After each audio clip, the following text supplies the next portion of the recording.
everybody.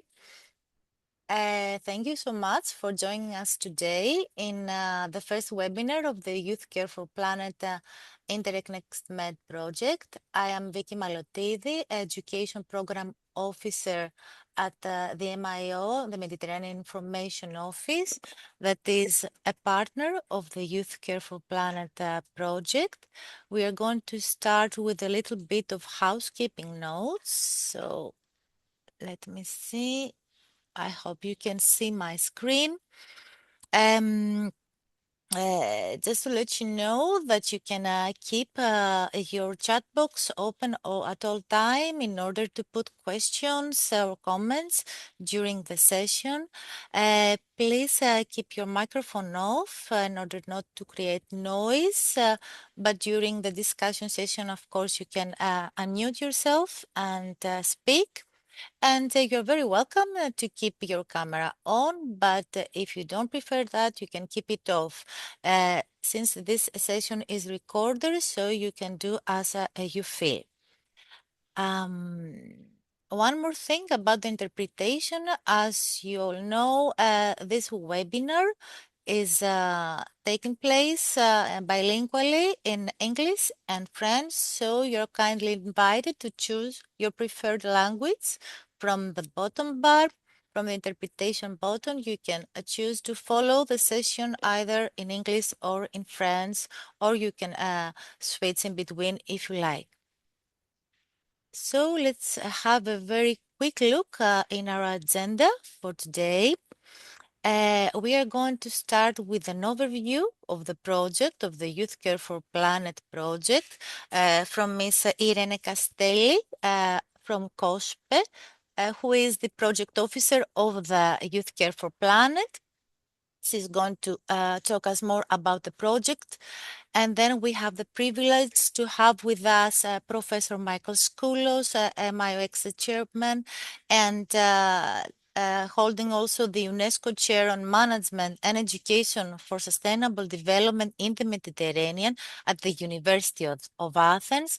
Professor Skoulos will give us an overview, the overall framework of environmental challenges that we face in our region, in our common Mediterranean region, and also the current sustainability policies that support us in deal with the challenges.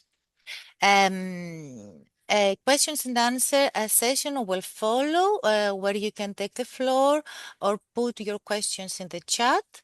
Then at 11:30 set, more or less, we're going to have a small break to refill our coffees or teas and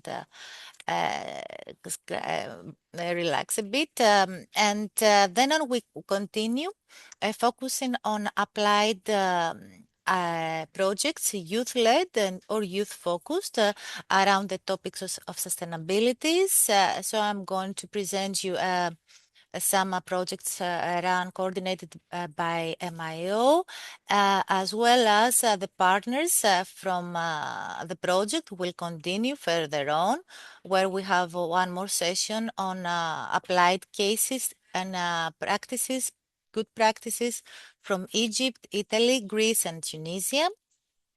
And then we are going to close our webinar, our today's webinar, by presenting you the e-learning course of the project. We are very happy to launch it today with you. So this webinar is actually the synchronous part of the capacity building of the Youthcare4planet project, while the asynchronous part, the e-learning course, is just on air, and we are happy to share all information with you on how you can be enrolled, how you get registered and follow the course. And at 2 set p.m. we are going to close, wrap up, and do a small evaluation session. So that's all from me, from my end. So I'm going to stop sharing my screen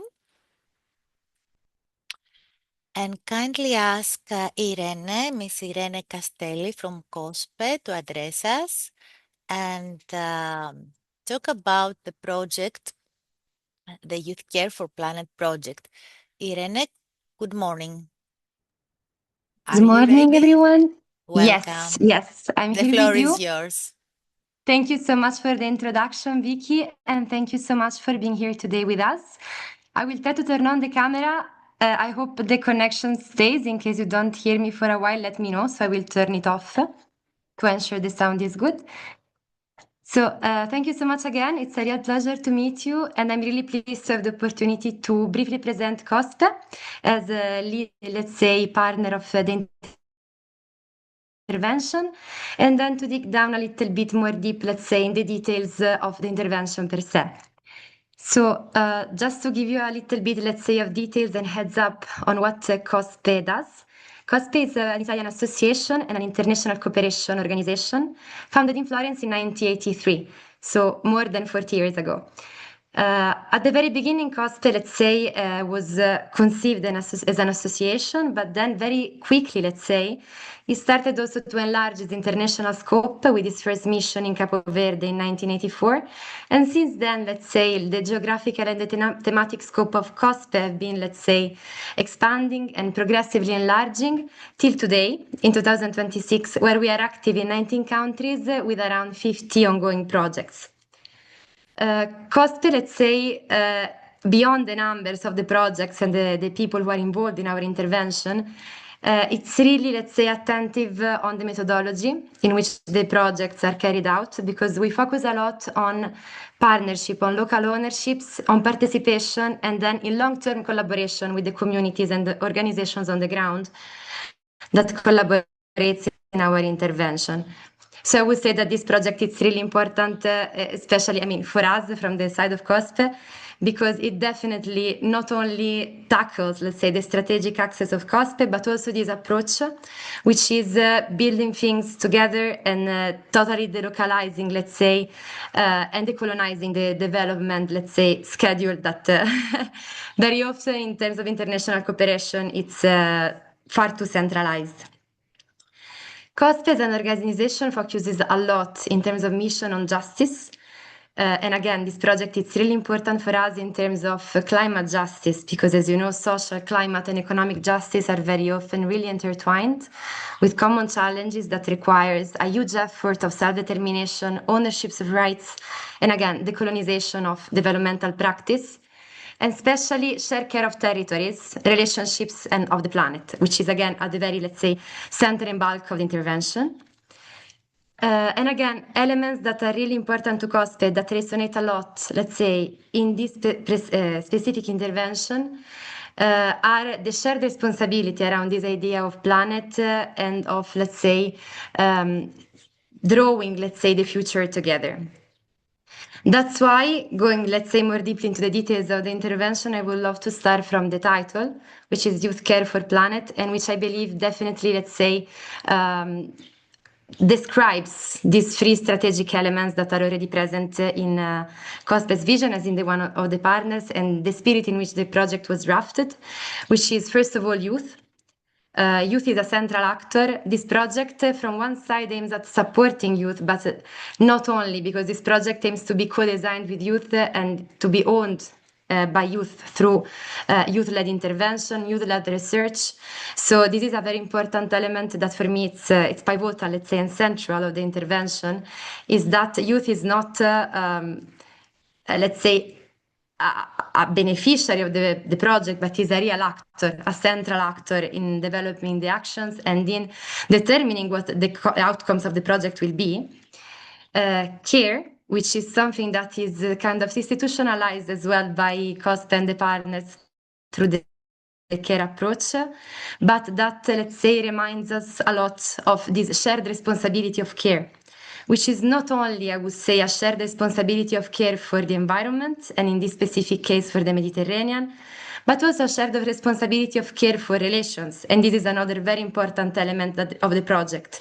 Shared responsibility is also building networks, allowing, let's say, the sharing of opinions, ideas, people and approaches, which is a central element as well of the intervention. And this webinar, I think it's a perfect example as it aims at, let's say, putting us all together in this room and sharing also around our specific context, our practices, but also our, let's say, perspective and futures in order to work together around it. Irene, sorry to interrupt you. Yes, Irene, we have a kind request from our interpreters to talk a little bit slower if you can, if you don't apologies, mind. Thank you so apologies. much. Okay, absolutely, absolutely. Apologies. Okay. And then going to the last, I would say, part of the title, which is the planet.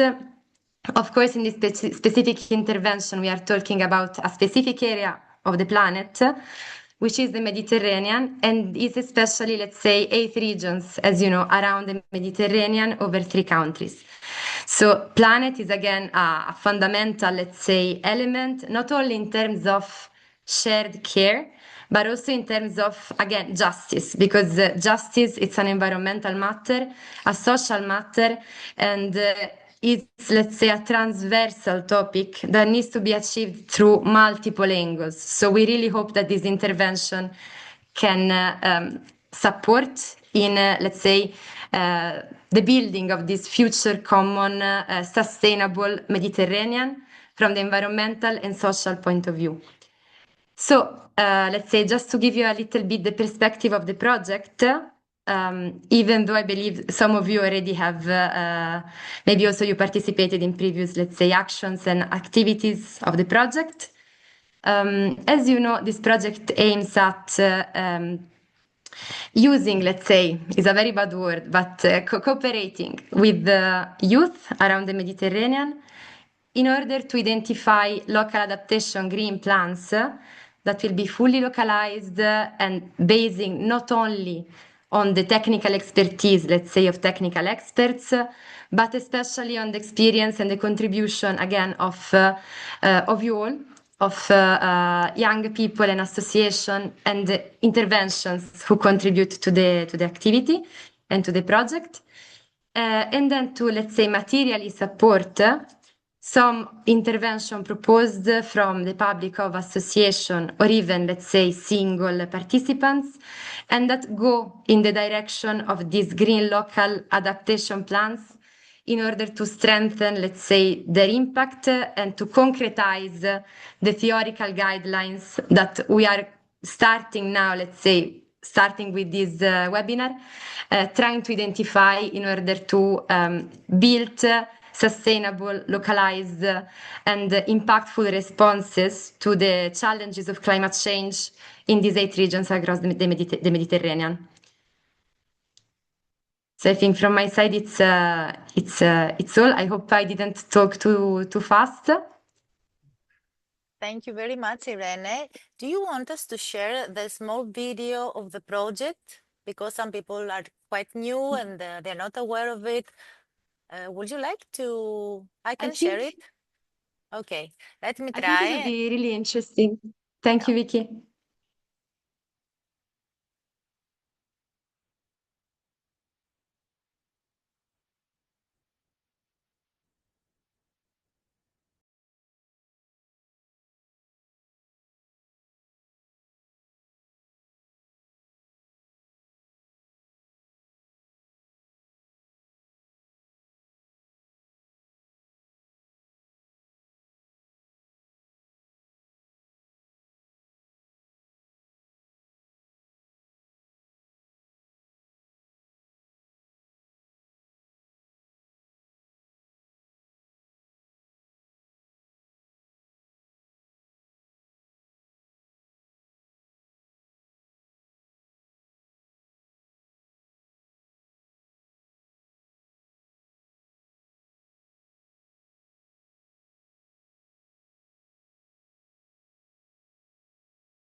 Okay.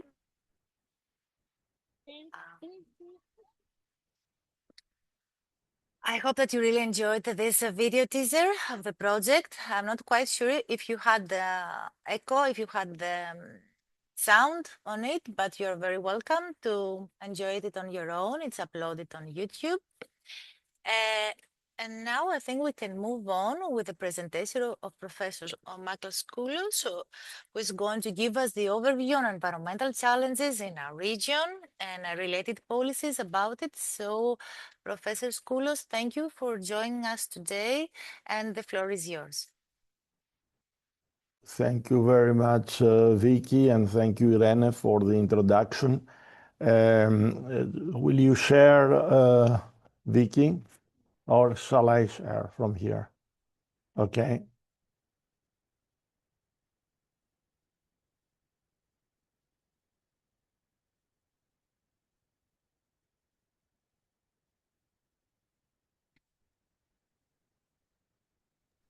Yes, we can see. So, okay, you can see it, you can hear me very well. So, as Vicky said, my introduction overview starts with environmental challenges, few sustainability policies and green tools to deal with it. As it was said, I'm a professor at the University of Athens and holder of the UNESCO chair and chairman of the Mediterranean Information Office for Environment, Culture and Sustainable Development. What I would like to start with is something very important. It was touched upon also by Irene. First of all, I would like to make clear to everybody that all challenges we have are interconnected. We have a system, and we have also to address these problems of challenges to use and understand the system. So the systemic thinking is also part of addressing the problem. So, and of the solution. So we are talking about a triple crisis usually, where climate change, which is the main issue of today, with environmental pollution and biodiversity loss are all interlinked. And this make the everyday life of people based on the absolutely necessary resources, which are water, energy, and food, problematic. So from the three, the climate change, the environmental pollution, and biodiversity loss, we see that we have problems in using the necessary resources. And it's not only using, it's to explore, develop, and distribute water, energy, and food. This becomes very complex. And because of the geopolitical conditions, this has detrimental impacts and problems with the rights just mentioned before, and the rights of people, communities, but also of nature, the ecosystem, the rights of the environment itself, and many parts of the society. And when I say parts of the society, I mean also countries. And we are going to focus on the Mediterranean, which compared to the planet is a rather homogeneous, is not homogeneous at all, but a rather homogeneous area. If you take the differences, let's say, between Scandinavia and sub-Saharan Africa, the differences are even greater. So, and this has to do with also rights, opportunities, and even expectations and the vision we may build, all these are interconnected.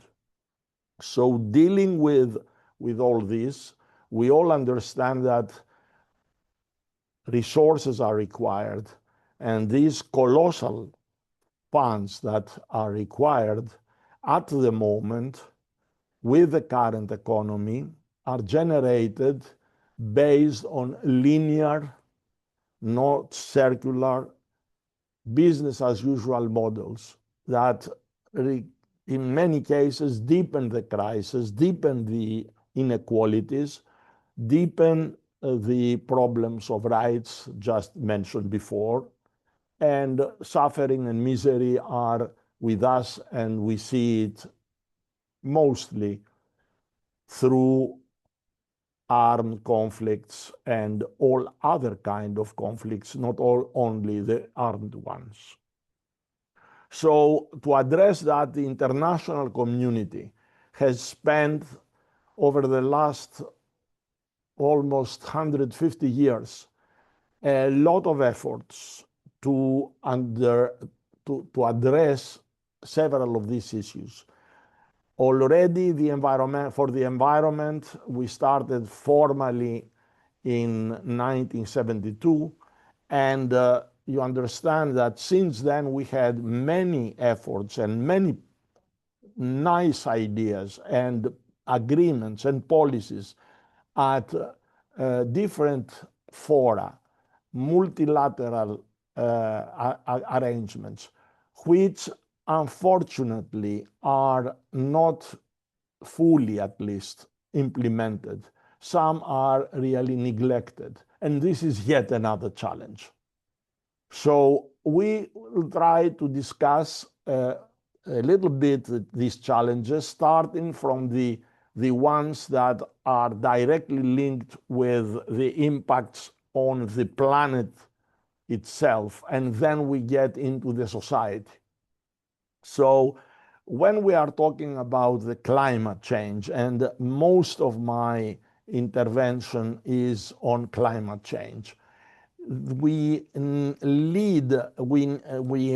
connect this with the clear increase of temperatures. We have already more than 1.5 degrees centigrade higher temperatures throughout, I mean statistically throughout, since the pre-industrial period, before 1900, let's say. So the period, the last 15 years, is a period of very large increases of temperatures. And if we continue like that, the temperature will rise by 3 to 5 degrees by the end of the century, which I can surely say is not just a guess, that it will have devastating consequences of very massive scale, that it is beyond imagination at the moment. And I don't exaggerate on that. Nature may have in parallel other mechanisms, and we may see, for example, parts of Sahara greening to a certain extent, or other things. But this will not change the impacts that we are going to describe. Of course, again, nature always has the last word, because there are natural mechanisms always in parallel with our predictions that always the planet tries always to adapt itself to new conditions, some of which may not be clear to us at the moment. In fact, what we understand is that rising temperatures increase evaporation. So increasing evaporation means more water in the atmosphere. More water in the atmosphere enhances, is greenhouse gas also, the vapor.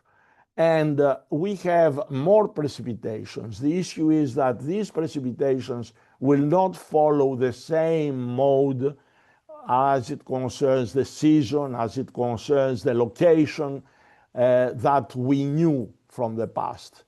And one thing is clear, that from these precipitations, the snowfall will decrease. And this by itself means that we have more water running immediately and therefore creating more erosion, desertification, floods, and other phenomena that when you release water from ice, you don't have. This is the global average temperature change.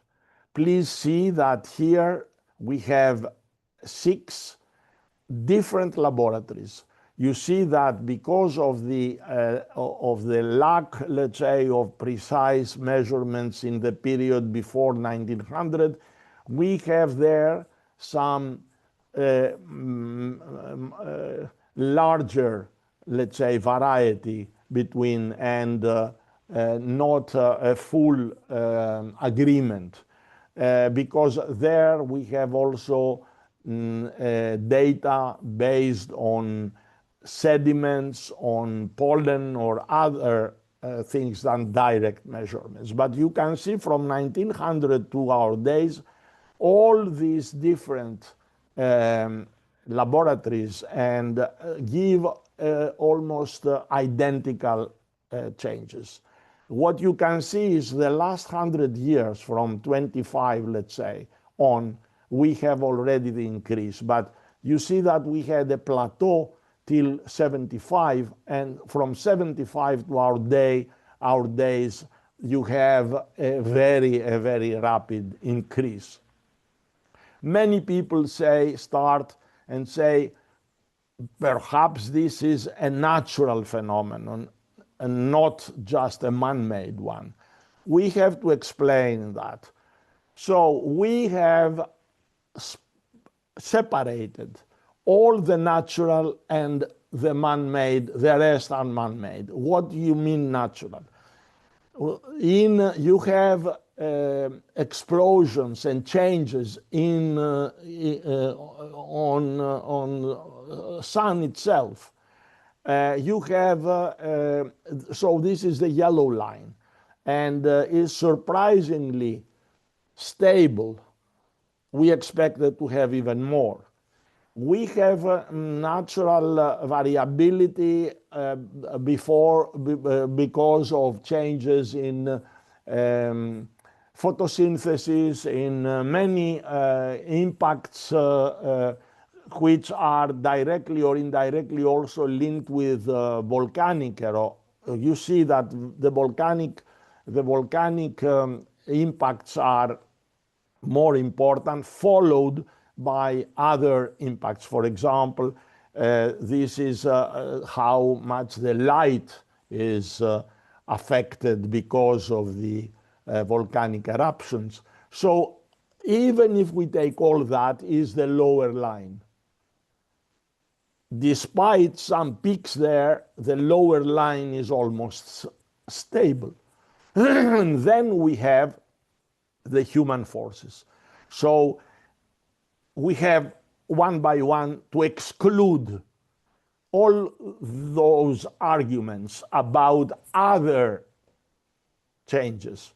I'm not talking about eventual changes many hundred years or thousand years ago. I can actually support the same for many more centuries. But what is important here is that now, here and now, we see the changes. So these changes may change all our life and our productive systems. We don't need to go further back, thousands or millions of years. Some people mix these scales, time scales, to confuse people, either theoretically or on purpose for ignoring actually the phenomena. What is important is also this variation between the blue and green line. The green line is the planet. The blue line is the Mediterranean.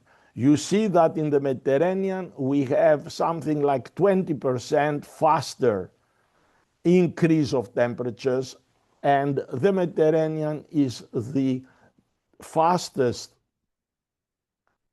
warming area, with the exception of the Arctic. And in the Arctic, you know that we have lost a big part of the ice cap, which is extremely difficult to replace with all the conditions we know at the moment. What is important is that more than 70% of the Earth's surface is water of the ocean. And this ocean is actually the thermostat of the planet. What is important is that with the hydrological cycle, on which I will elaborate a little bit in the coming minutes, we have to remember that approximately 90% of what we have added as humans is trapped in the system of the ocean. So something like 90% of the emissions actually have been absorbed by the ocean. And as a result of that, we know that the thermostat, I mean, always the ocean has no zero temperatures. It is zero only near the poles. And also, we don't have temperatures higher than 20 degrees. We do have about sometimes 30, up to 30, but for very short periods and only at the very, very surface layer.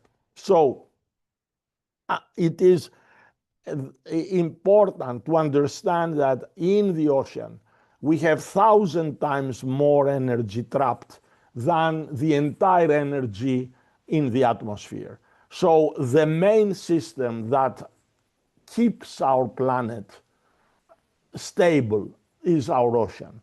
And the important problem here is that we have started having visible impact through the water cycle also in our ocean and the ocean currents.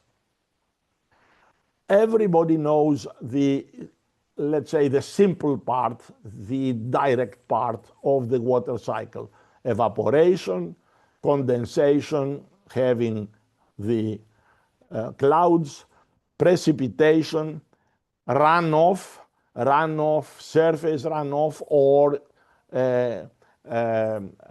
through the groundwater coming back to the sea. So this is the simple one, but we have other aspects of the hydrological cycle, very important. We have seasonal variation, and the seasonal variation is different in every place, even in the northern hemisphere. If you take the water cycle in Greece and the Mediterranean, we know that we have dry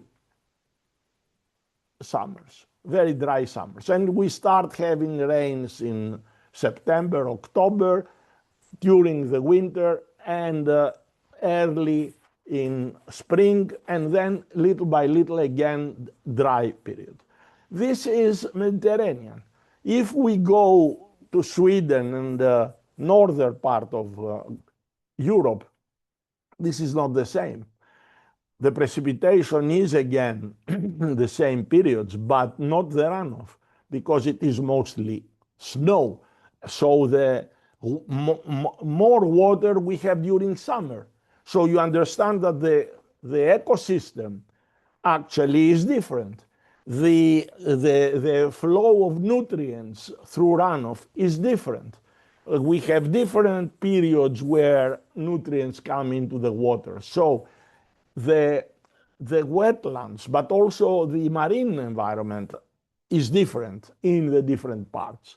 And this is extremely important when you take also the southern hemisphere with the difference in the seasons. So all this is interrupted, disturbed with climate change. And we have something even more, the dynamic movement of the sea masses, which are affected.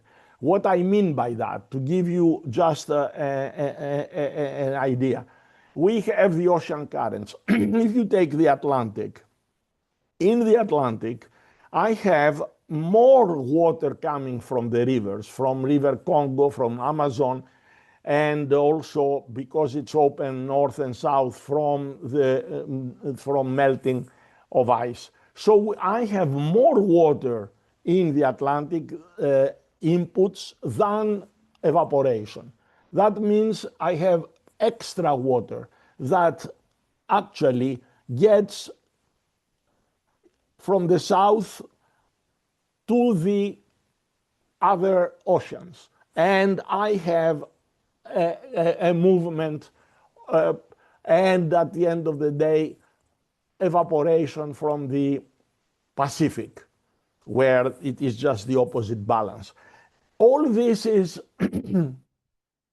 very crucial for the planet as a thermostat, but also as a system. I explained before that everything is systemic.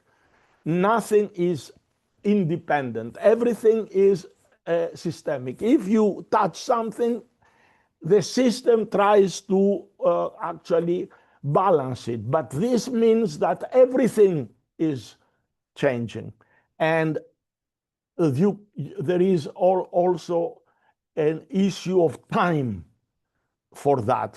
The evolution that is needed to adapt cannot be achieved within a decade. So all these kind of things are important for you to understand, and also to see that already, and you see here the Gulf Stream. This is a very recent image of NASA. You see the Gulf Stream going from the area of Gulf of Mexico, the eastern coast of United States, and reaches on the other side the European coast, and particularly the coast of the British Islands. And to understand what that means is that while we have, let's say, in England, Scotland, -3, -4, -5 in the coldest periods, the opposite side in Canada have a -17, -18. So you understand the impact on climate and all what is related to that. So even slightest change in the direction may change totally both the warm and the cold legs of the simplified steam. And what I have also, the Atlantic meridional overturning circulation, that means that the water that reaches the Arctic melts normally the ice and creates the deep current. So it keeps the circulation and also the temperatures. At a given moment, if you little by little weaken this, and you have less this change because of the melting going on and all the rest, so you have less cold water down, you may have a totally different system.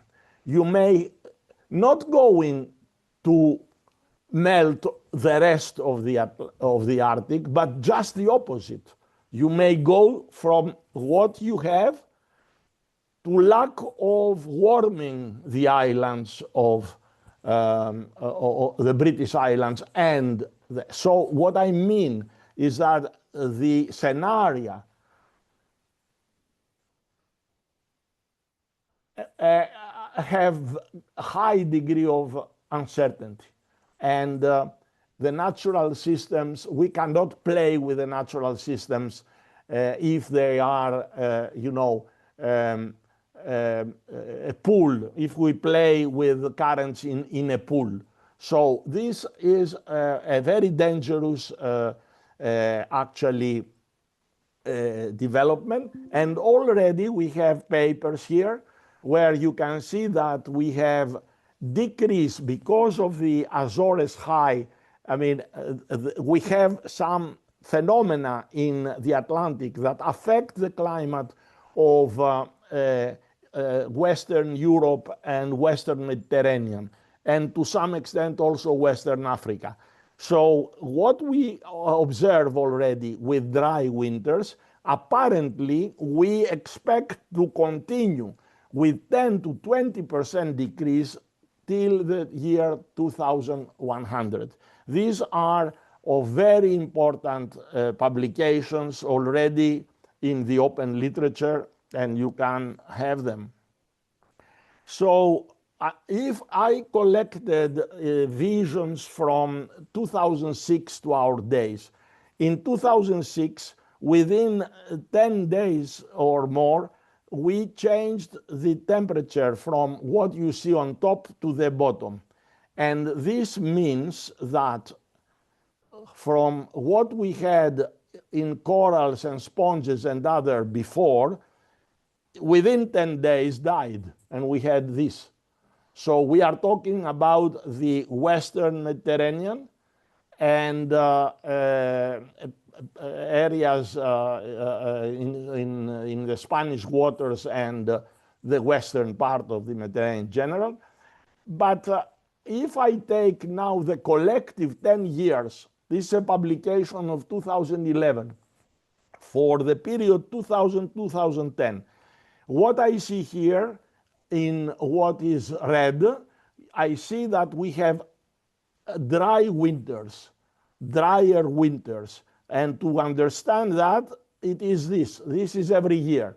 When you see red bars, these are dry winters. And you see that this becomes even more and more and more and more frequent up to 2010. This has continued, but these are, I'm giving you only published formal data, not models, not assumptions, measurements. And here is what we have for the droughts of the worst phenomena in 21. You see we had temperatures anomalies 9 to 16 degrees in Europe and North Africa. And again, you see the impacts of particularly here in the western, north and western Africa, western part of the African coast.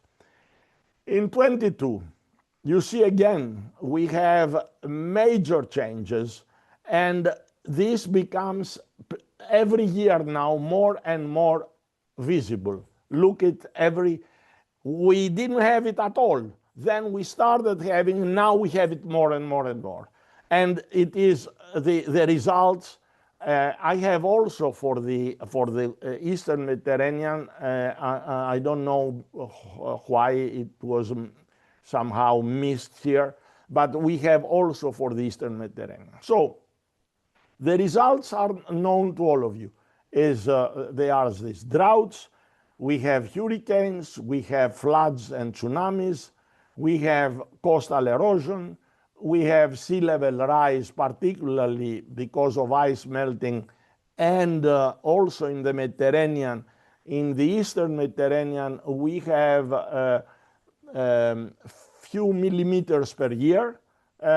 So we have already several centimeters change, few centimeters. It's not the same all over the Mediterranean. You remember we have we have a sphere and not a flat surface on of the ocean, so I don't have time to explain the differences in the different parts of the coast. And also pressures on biodiversity. Not only, I mean, I just put that because there are major pressures directly linked with the loss of ice, and the same is with us, the loss of ice caps in our mountains. We see in Greece everywhere that species, even trees, tend to move northern at higher both spatially to northern areas, but also to higher altitudes. So, but also we have this terrible thing, the Lagocephalus and several more than 10 other alien species. This is a photograph. Please, if you have the time, you show Vicky not now, the video we have with the Lagocephalus from Crete. We have used 1 kilometer of nets, and we managed to get only 2 edible species and 300 or whatever Lagocephalus. They entered the Mediterranean some 15 years ago in the size of sardine or a little bit more, and now we had, in one case at least, a Lagocephalus of 36 kilos in Crete.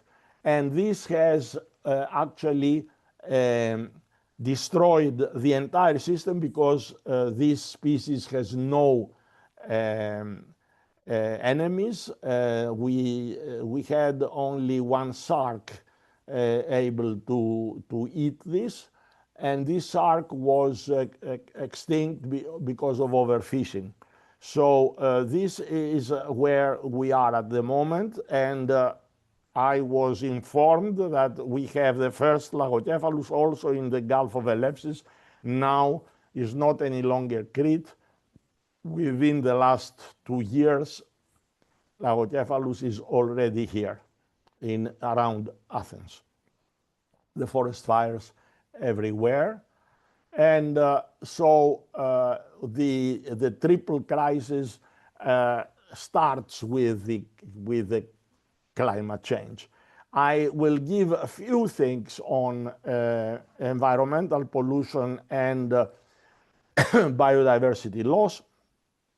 To a large extent, the pollution comes from cities, it comes from agricultural activities through runoff, also from the waste of industry, and the overall overconsumption and improper treatment of liquid and solid waste.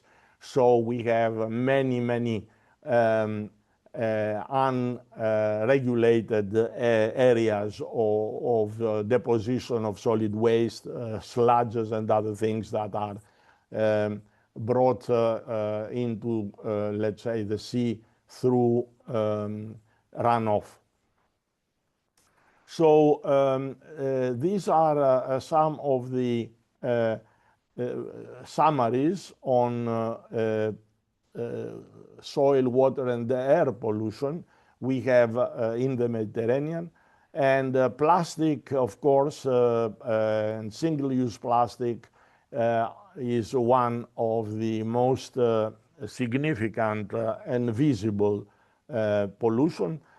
We have at the same time very high pollution, air pollution.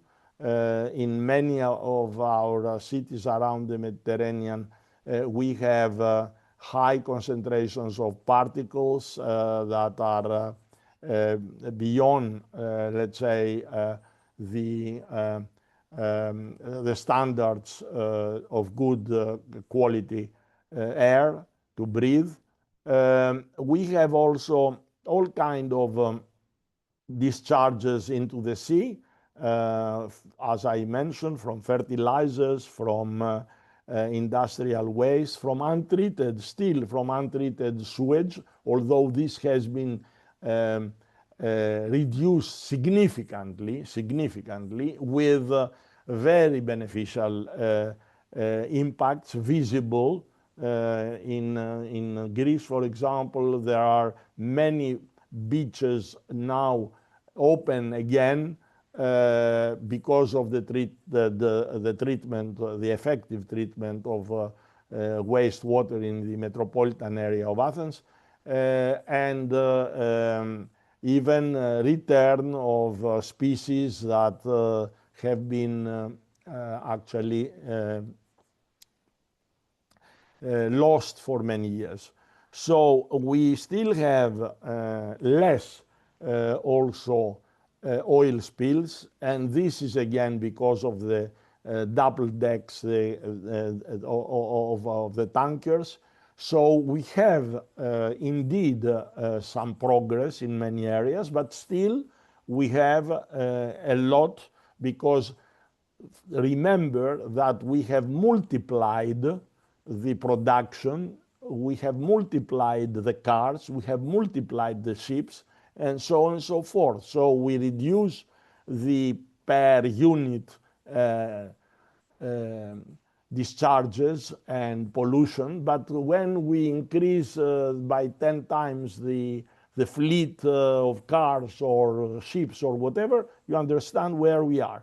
So also we have all kind of energies that are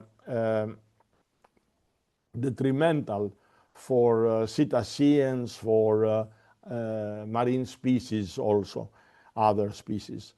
On biodiversity, unfortunately, this is the poor relative in all policies. The ecosystems are the ones that suffer most by expansion of developments, of airports, of avenues, of streets, of cities, of whatever. So we have loss of species. Under threat, we have in the Mediterranean almost 18% of the marine species known in the world, but in only 0.3% of the ocean volume. So you understand that we have a hotspot of biodiversity, but unfortunately also a hotspot of destruction of biodiversity. So we have the intrusion of many non-indigenous species. More than 1,000 of them are here, not all of them dangerous and toxic like Lagocephalus. We have a very big problem of overfishing. 78% assessment is this of the fish stocks of the Mediterranean are overfished. And I have to say that we have a good example here in one of the islands. The fishermen themselves decided not to fish for specific areas and specific periods of the year. in order to help the fish stock to regenerate. We have, unfortunately, 48% of the wetlands lost since the 1970.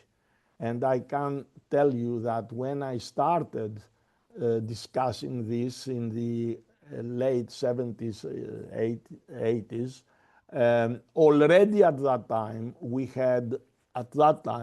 have lost something like 40% or 50% of the wetlands of the beginning of the century.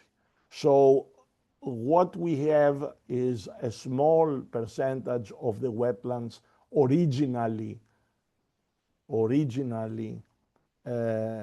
existent in our region 100 years ago. And we have also a big, you know, that the food chain is very important. So the predators are the most important species.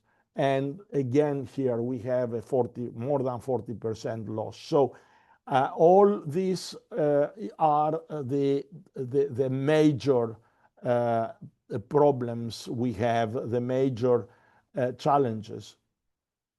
What are we, how we manage to deal with that? As you know, you can start from local and national and go to global, or the other way around. The environmental issues need both policies and both ways, but you cannot actually protect the environment of the planet alone, or only by taking measures in one country or in one region. So we need to go from the global level down to local through some systems. So the global is the UN level, is the multilateral level. And this is usually through UNEP, United Nations Environment Programme, but also through all other UN bodies, UNESCO, WHO, WMO, all play, FAO, all play their own role in this kind of policies.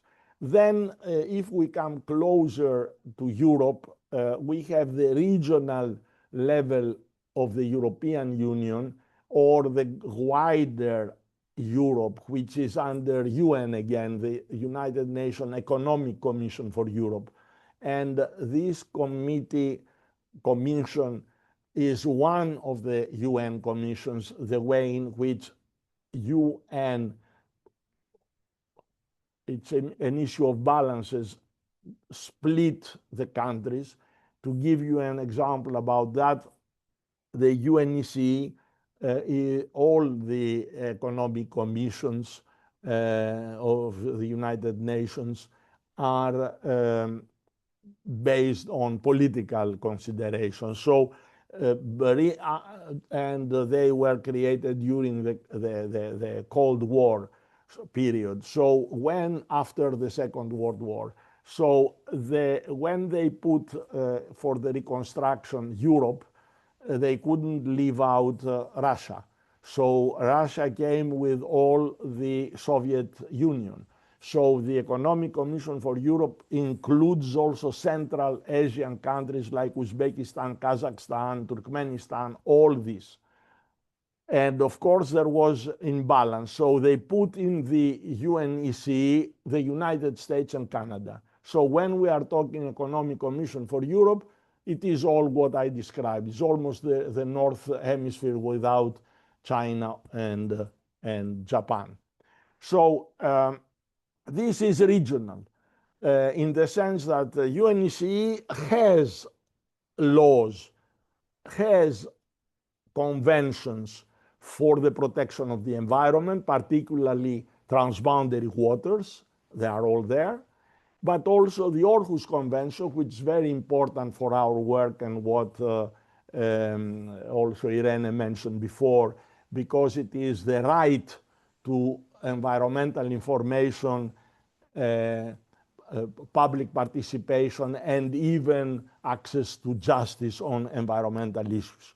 So this is, but the EU is the most advanced group of countries, the most advanced and reliable, actually, group of countries as it concerns environmental policies. Now we come to eco-region, and this is the Barcelona Convention of UNEP-MAP, the Union for the Mediterranean, and so on and so forth. So I give you some development in the closest, because I don't have much time. So we started, as I mentioned also before, in 72 in Stockholm with the UN Conference on Environment, establishing UNEP also. 20 years later, we came in Rio with the acceptance of Agenda 21 and the introduction of the notion of sustainable development. I'll come back to that in a minute.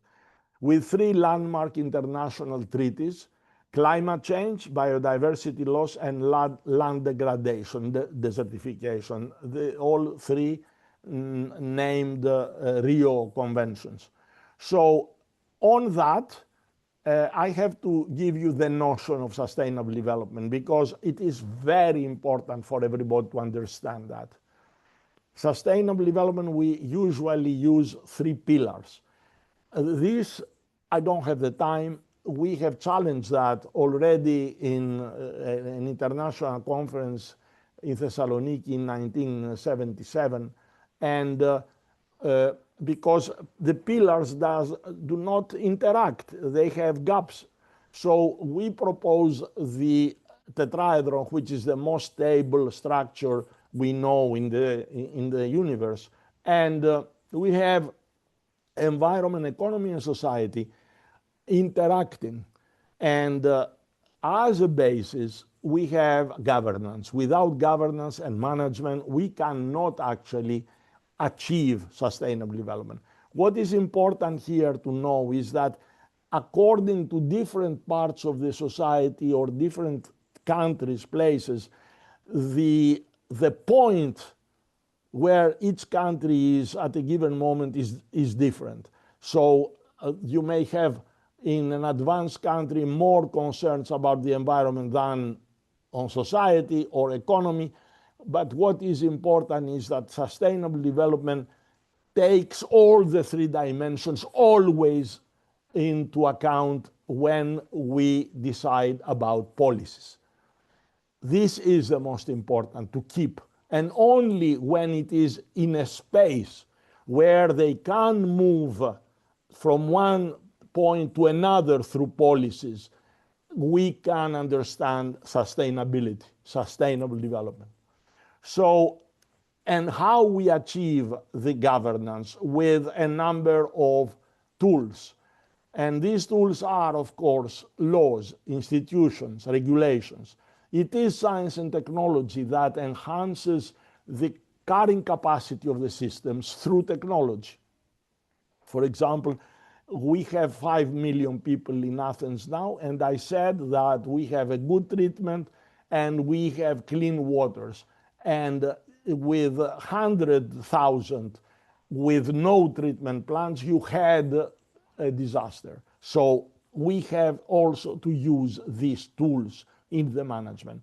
And also information, education, culture, the cultural aspects, and what you are doing, what this project is doing, other projects try actually to mobilize people through education, information, culture, to be of assistance of this, to help the natural system. So this is the sustainable development. It is what we have as 3, we had as pillars, 3 facets, and also another of tools to achieve. These tools are shaped in policies. So this is how also the Sustainable Development Goals have been decided. We have 17 of them and 169 targets. Unfortunately, we are late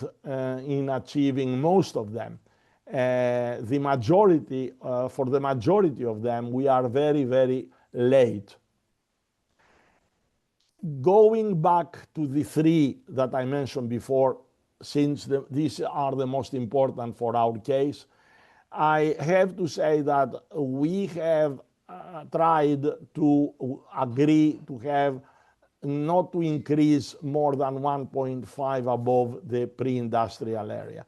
We are already there, and we try hard to reduce as much as possible the extra increase. A very promising, a very optimistic one here. You see this pink part is what we had without policies, without what we have done until now. So we expected to have by 2010 from all this, we didn't exactly to know how, but actually more than 4 degrees increase. And you see that with the policies we have, we are now at 2.5, 2 point something, with what we have already. And we try with a different scenario, with the pledges we have, we may have 2.1 degrees with the pledges we have. We need to move, because if this is very high still, we need to move below 2000. And this is what we try. You see where we were, and we see where we try to move. So all what we are doing internationally, despite all the problems, and this was before Mr. Trump, of course, but still, I mean, he damaged a lot, but not to the extent that we reinstate the very, very dangerous scenario. So what we have already is what I explained, and what we try for the biodiversity is the 30-30, which is a worldwide initiative for governments to designate 30% of the Earth's land and ocean area as protected by 2030. Is going relatively well. As, let's say, verbal commitments. I don't know about end designation, but it's not enough to have just a designation. We have to have implementation of of saving these areas and of monitoring these areas. I don't have to get into details about other policies. In the EU, we have at the moment the European Green Deal, which and the commitment of the European Union to have at least 50% reduction of the emissions by 2030, and going to 55% if possible, as soon as possible after that. The EU biodiversity system has already the 30-30, and the Pact for the Mediterranean is particularly for the Mediterranean, trying to unlock sustainable investment and economic growth, strengthen education, skills, mobility, and drive also at the same time digital innovation. I move into the Barcelona Convention, which is the UN. There are the 22 Mediterranean countries there. We have the Barcelona Convention and its protocols. We have also a system of reporting for many of the environmental challenges of the region. And also we have the Mediterranean Strategy for Sustainable Development, where NGOs, the civil society participates on equal footing at least in theory, with the countries. We have our voices there. We change things. And within that, we have also directly linked with climate the WIFE nexus, which is a very, very advanced strategy. And I'll come to that in a minute. The Union for the Mediterranean is a different animal. It brings all the EU members together with the non-EU members of the Mediterranean with agendas on water, with WIFE, similar, not similar, identical agenda with Barcelona Convention and new energy and climate action. Let me say a few things about this advanced tool. The water, energy, food ecosystem nexus. Again, here you see our tetrahedron with water, energy, food, and ecosystems. The policies we have, we cannot have effective policies for energy without having on water, since energy and water are linked. Water is needed for energy, energy is needed for extraction, purification of water, production of food needs both. And then you have everything relies on ecosystems. So we cannot have one single, let's say, unit for policy for all. But what we need to have is to open big channels among the different, the 4 different silos, so that we can have at the construction of policies something meaningful. So moving from tensions to synergies. And in fact, we have already this new strategy, the Nexus strategy, in the source to sea continuum. Why we put that? Because the first part, it is important for you to understand policies. The first one deals with sectors, what energy, water will do. But where is these policies are applied? They are applied on specific countries, on specific wetlands, or specific production areas, therefore on land. So we need to have them in the source, from the mountain to the sea, in all this. So this strategy on different sectors is applied on the entire system. This is systemic approach. This is systemic thinking. These are systemic policies. And I close here by saying that strategies and policies and tools need to be respected and implemented. Multilateralism, that we see the erosion of multilateralism, including the access to rights that are actually shrunk recently. We hope that everything is going to be restored. And we need to understand nature and its function. They are universal. Nature will not change because of us to please us. So the natural mechanisms have to be respected. And through systemic connection, we minimize damages and we help the environment, the natural mechanisms actually. Through the natural mechanisms, the system will find its balance again. We need to change, therefore, our behaviors.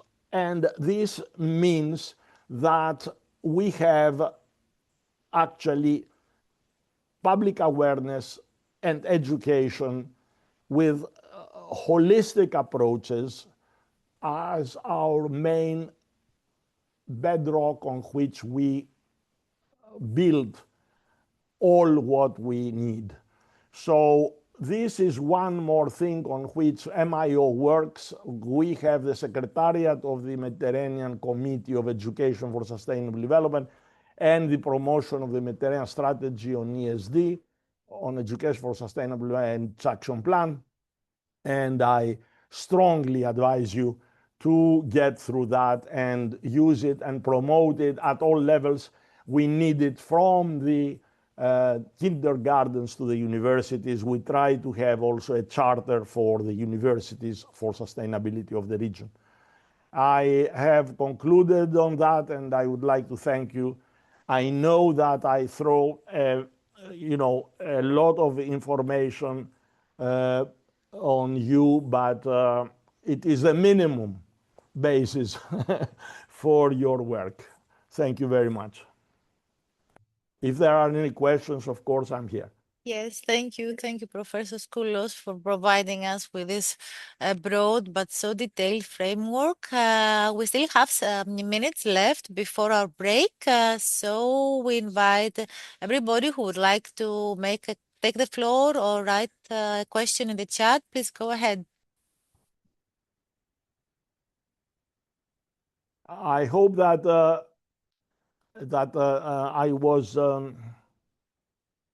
understood.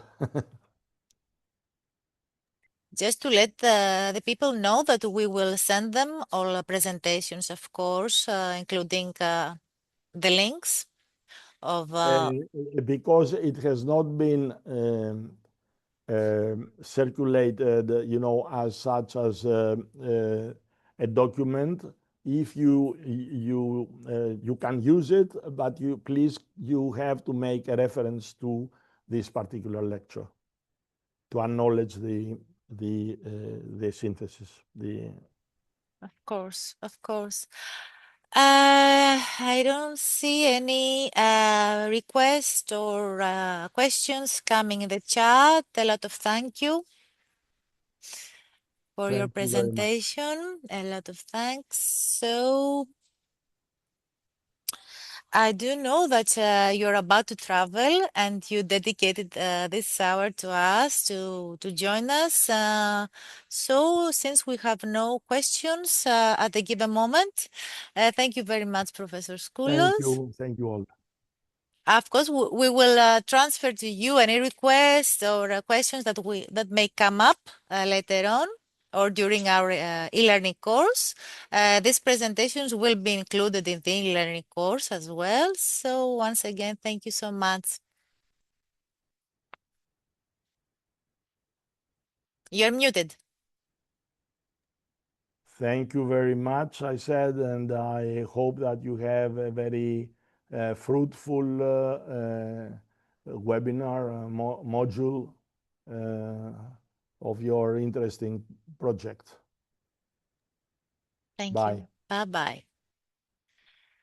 So I think we're about to have a small break in order to continue with the more interactive sessions on youth actions and youth projects in the coming sessions. So according to our schedule, the break uh,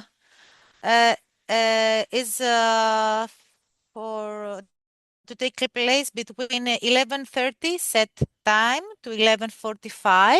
I think we can start our break and please be back, let's say 11:40, since we start 5 minutes earlier, to come back 5 minutes earlier. So thank you all. See you in 11:40. Yes, yes. See you in 15 minutes, more or less. Thank you.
So I don't know if you're still there, if you're getting back to our meeting.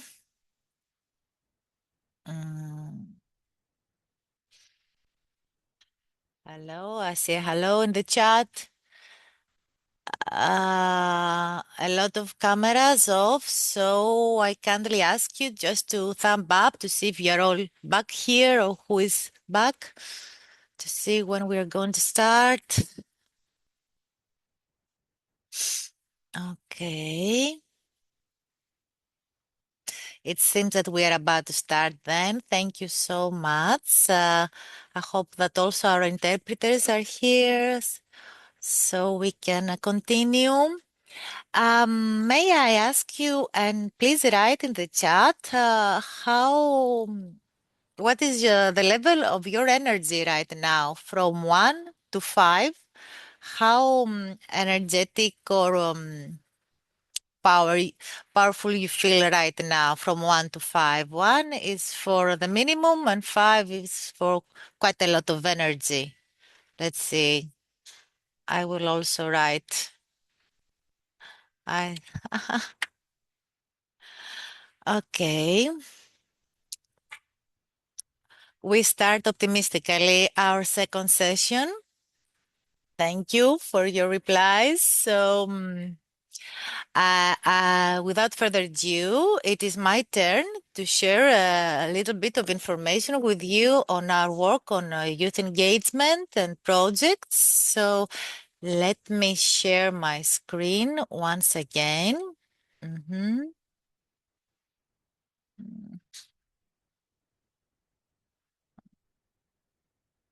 Okay.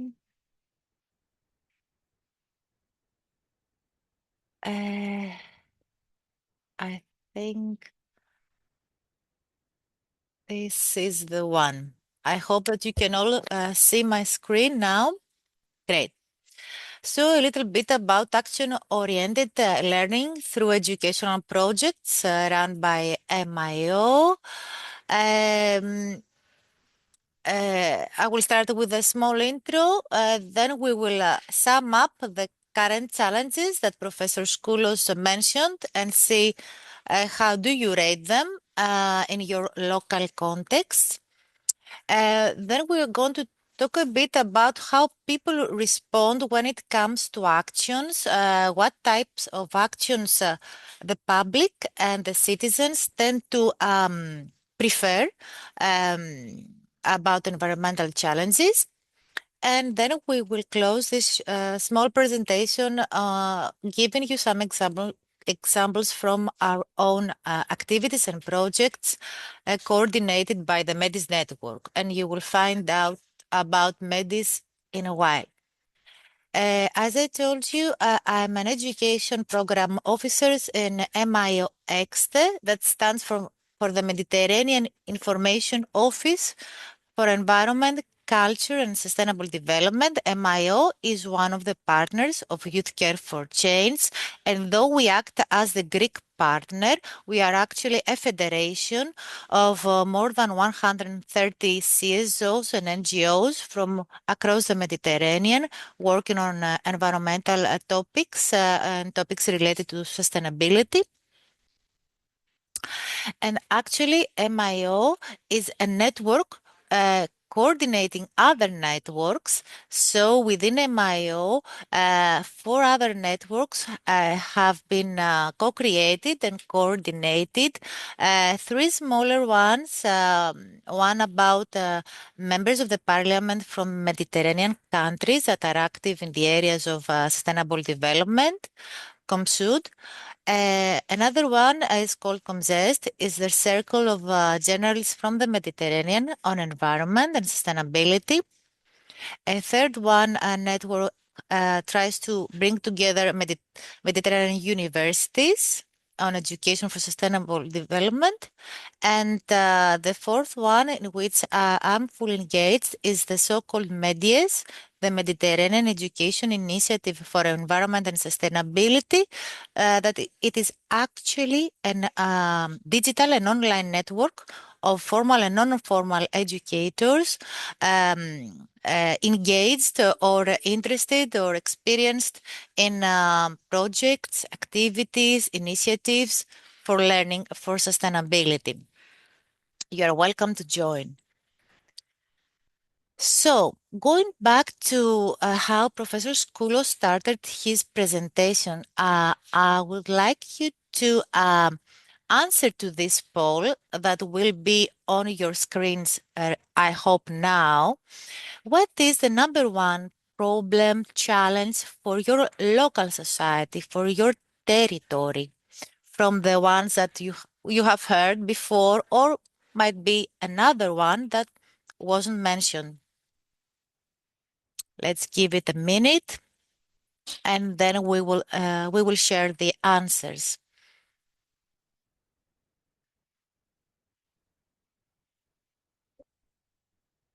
So what is the number one challenge? What is the problem that you consider of most importance in your local territory, your city, your local society, etc.?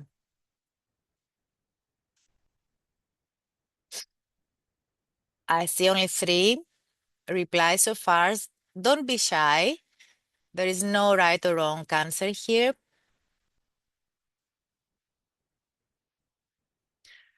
Okay, 10 more seconds.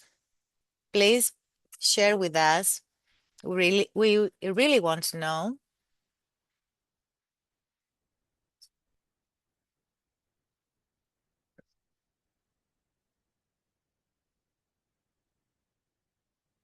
All right, let's make it to 10 replies at least, and then we will move on. I need 2 more replies.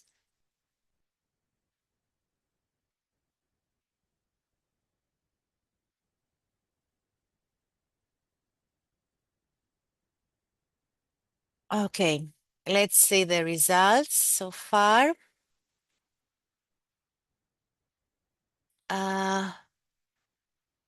Do you see the results now? No? Only, oh, okay. Give me a second. Um,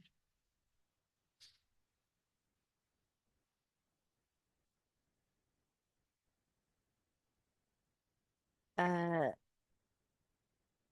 I don't know why I cannot access the result. Maybe because I'm co-admin and not admin. Uh,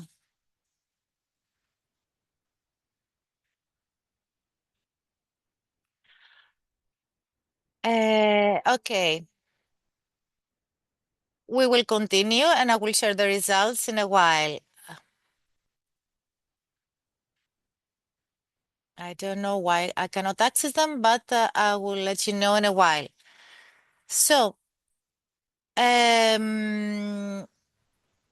it is true that global challenges are concerning most of us in the Mediterranean and even at our local levels and territories, from biodiversity loss to pollution, and also the climate crisis impacts that we are experiencing in one or another way, from extreme weather phenomena, droughts, mega fires, and floods that are getting even more frequently in our Mediterranean neighborhood and beyond.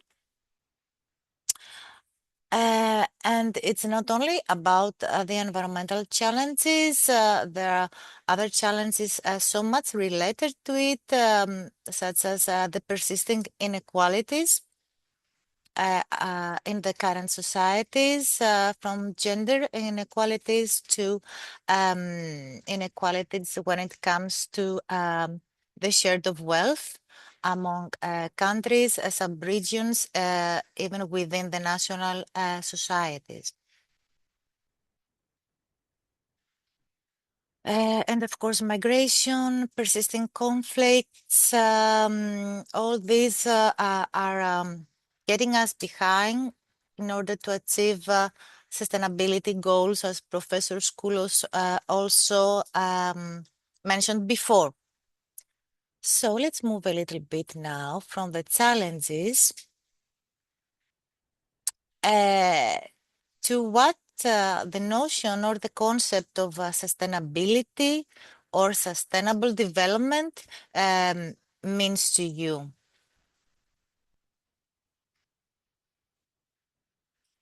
For that one, I'm not going to launch the poll in the Zoom, so I kindly ask you to take a minute on your own and reflect on what does sustainable development and sustainability mean to you individually or at your local level or within your areas of work, within your school, your university, or based on your experience if you have taken part in a project promoting sustainability.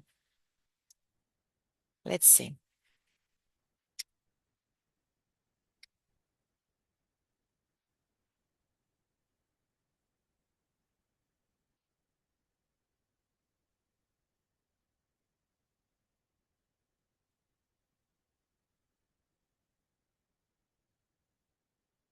Spare a minute and write your response in the chat, please.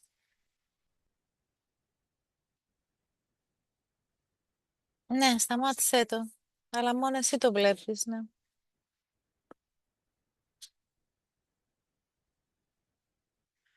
I see some first reflections in the chat. Thank you.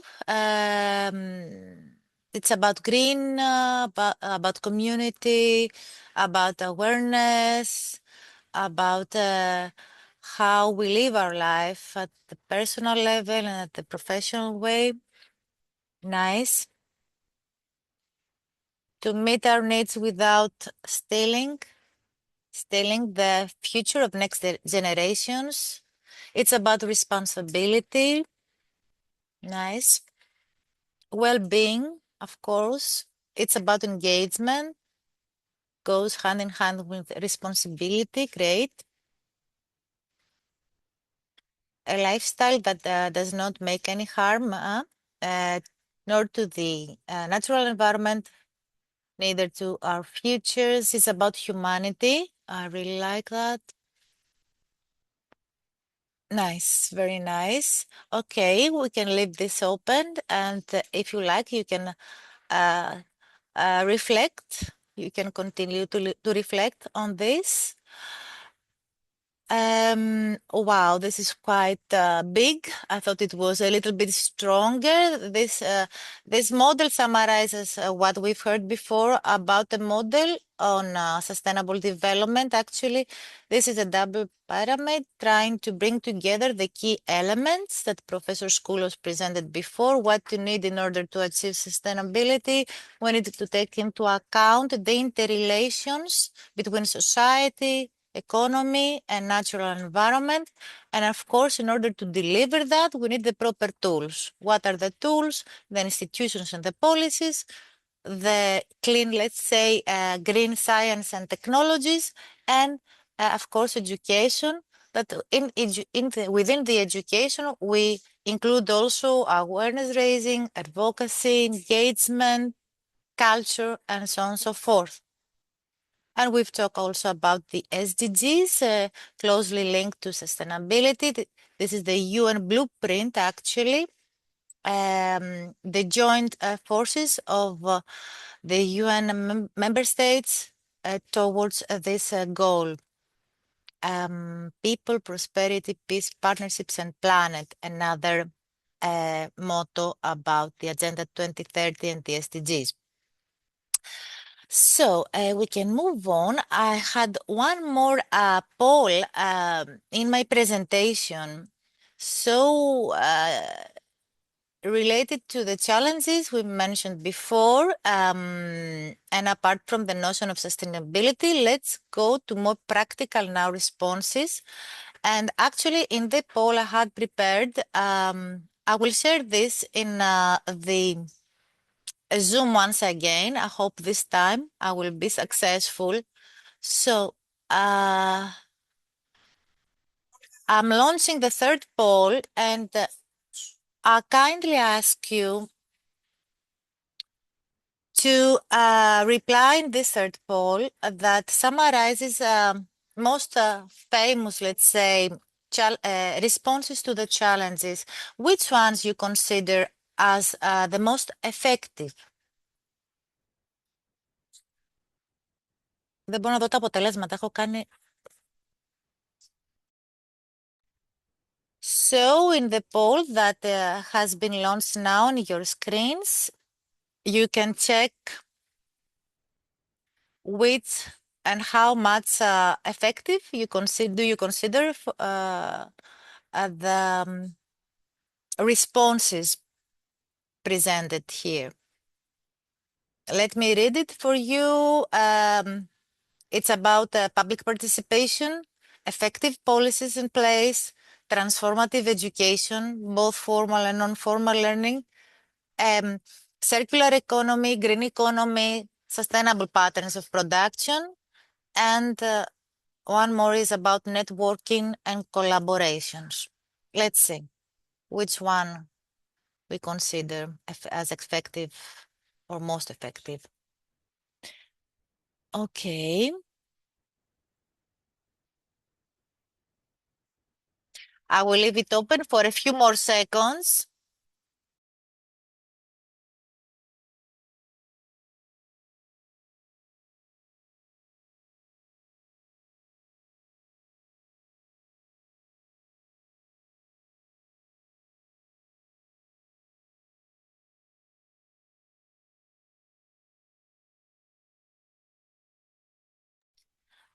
Okay, 5 more seconds and we go. This time I see more answers. Thank you for that.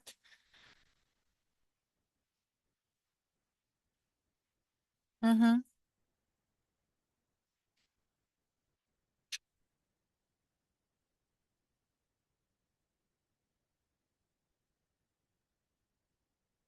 Okay, I think I will stop now this poll and try to share the results with you. Do you see the results now? Yes. Hallelujah. That's great.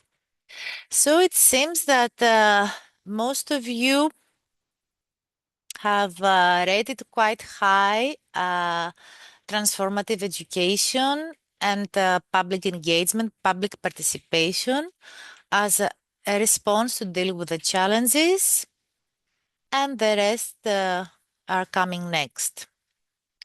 Okay, thank you for that. I will share with you the results after this webinar. So what I really wanted to share with you is this slide that it actually summarizes the results from a series of actions that were undertaken in various European countries. This was presented last year in 2025 during a major seminar of the European Climate Pact. And I don't see here the link. Somehow it's removed. But in any case, during this meeting, they presented us the ways that seems that people tend to act when it comes to local actions related to sustainability. So it seems that people first want to be well informed and educated. They first want to build competencies. And then they tend to apply sustainable living practices. They really want to take part in community-led activities and initiatives. They can even take part in boycotts or exposing injustice, as well as in peaceful protests. And this is, sorry, I didn't mention in the order of sequence. So the first ones rank higher. So as we move from the middle and downwards, legal action and advocacy, policy pressure, it's not so high in their actual actions. And the past years, there is a movement that seems that the people wants to know more and be engaged in regenerative types or circular types of local economies. Collaboration and movement building, it was something rather generic at my point of view, and this is how I interpret that it came so low in the order of preference and sequence. So I really love this sketch. If we wait for the government, it will be too late. If we act as individuals, it will be too little. But if we act at the local level as communities, it might just be enough, just as a food for thought. In the next activity, in the next slide, this comes from the UN campaign, the SDGs campaign on Take Action. This sums up again what people prefer when they take action in their local communities as an inspiration. I will leave it here as an inspiration for your upcoming future activities and in order to engage people in your local projects. So, and of course, speaking about responses to the challenges and citizens' actions and initiatives, we need to refer to education, as you also ranked it quite high in the effective responses to the challenges, transformative education and education for sustainability, both formal and non-formal. Just to remind you that we're in the middle, let's say, of the global framework ESD for 2030, launched in 2021, that really challenged us on rethinking the ways of learning and try to live what we learn and learn what we live. These two posters came from the launching of the ESD for 2030.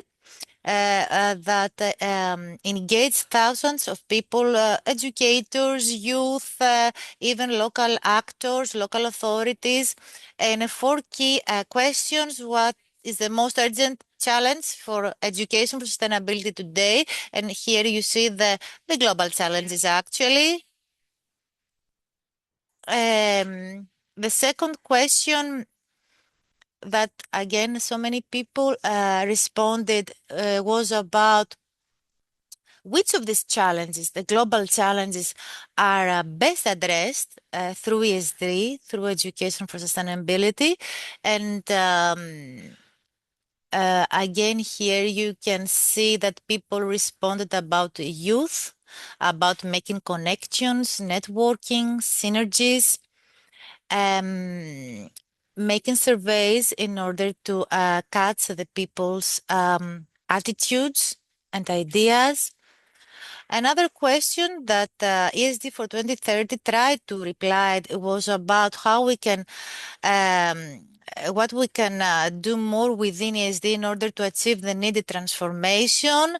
And these were the responses that ESD for 2030 tries to promote in every country, training of educators, facilitating and inspiring youth to take action at the local level, as you see, whole institute approach for the learning institutions, so on and so forth. And of course, we concluded because we also took part in this research to further boost participatory action through ESD. Just for your record, this about ESD for 2030. And the last slides are dedicated to our network on ESD, on education for sustainability, that, as I mentioned in the beginning, it's called MEDIES. It's a Mediterranean online network trying to support the community, the educational community of the Euro-Mediterranean through sustainability activities, projects, actions. So in this slide, you can see our areas of work, starting from empowerment and building skills and competencies of learners, educators, youth, in order to help them and help us also, because this is a two-way process, to act as drivers of change, as we really want to believe, but we try. Through workshops, through capacity buildings, through educational projects, and also through action-oriented activities, since we are talking about action-based learning, awareness raising, cleanups, contests, and so forth. Above all, MEDIS is a regional network. We try to bring together stakeholders coming from the educational sector, from the civil society sector, from the local level, local authorities, and even boost more networking among them to act as a bridge for more active synergies and collaborations. And last but not least, we also contribute in the policy that promotes CSD, because policies we saw they are quite much needed. We need policies in place, effective policies. So we also support the mainstreaming of VSD in the national policies of the region, acting as the secretariat of the Mediterranean strategy for ESD that you heard before. Yeah. These numbers might be a little bit higher now. I don't remember the last time that we updated it. Yes, here you can see the three types of the key main types of our audience, let's say educators at all levels, learners at all levels, citizens.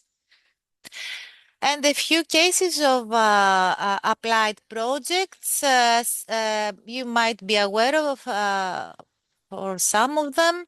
The one is the Youth Care for Change program that actually aims to support youth groups, youth initiatives from 12 countries of the Europe and of the Mediterranean to undertake their own local actions, quite similar to the Youth Care for Change. You can find out more in the links provided in the slides. Another one is completely dedicated to the climate change education. It's actually an experiment. So in four countries that are both EU and Mediterranean EU countries, we try to see how the impact of a traditional learning material on climate change, and we also try to see the impact to the learners of an innovative material for climate change. And when we talk about innovative, we mean a learning material based or including augmented reality activities. This is still active as a previous one. You can find out more in the website. Another long-standing project that we support and we coordinate is the hybrid universities, in which we gather, let's say, a core group of young researchers, young managers of bioreserves or other protected areas. We bring them together in order to discuss and co-learn on various topics related to the management, the sustainable management of the biosphere reserves for a certain number of days, and then on, we build on this experience. We capitalize this through a dedicated e-learning course in which these people and even more, of course, more, they participate. I think Then this is my last slide, if I'm not wrong. Another project that we coordinated, we took part actually, having as a key aim the facilitation and the empowerment of youth was Bituatima environment, totally focused on Egyptian youth. It was an Erasmus project that gave very interesting and creative outcomes after the youth groups mentoring, coaching, and creating. Of course, you can find out more about this project in the links provided. So I think that uh, this is the last slide of my presentation, and I would like to thank you very much for your kind attention. We have a few minutes in case you would like to find out more about these projects or methodologies presented. I'm at your disposal if you have any questions. You can put them on the chat or you can take the floor. I see that my colleague Iro has posted in the chat the call for this year's summer hybrid university. Have a look at it, and if you're interested, you may apply. Any questions, comments so far?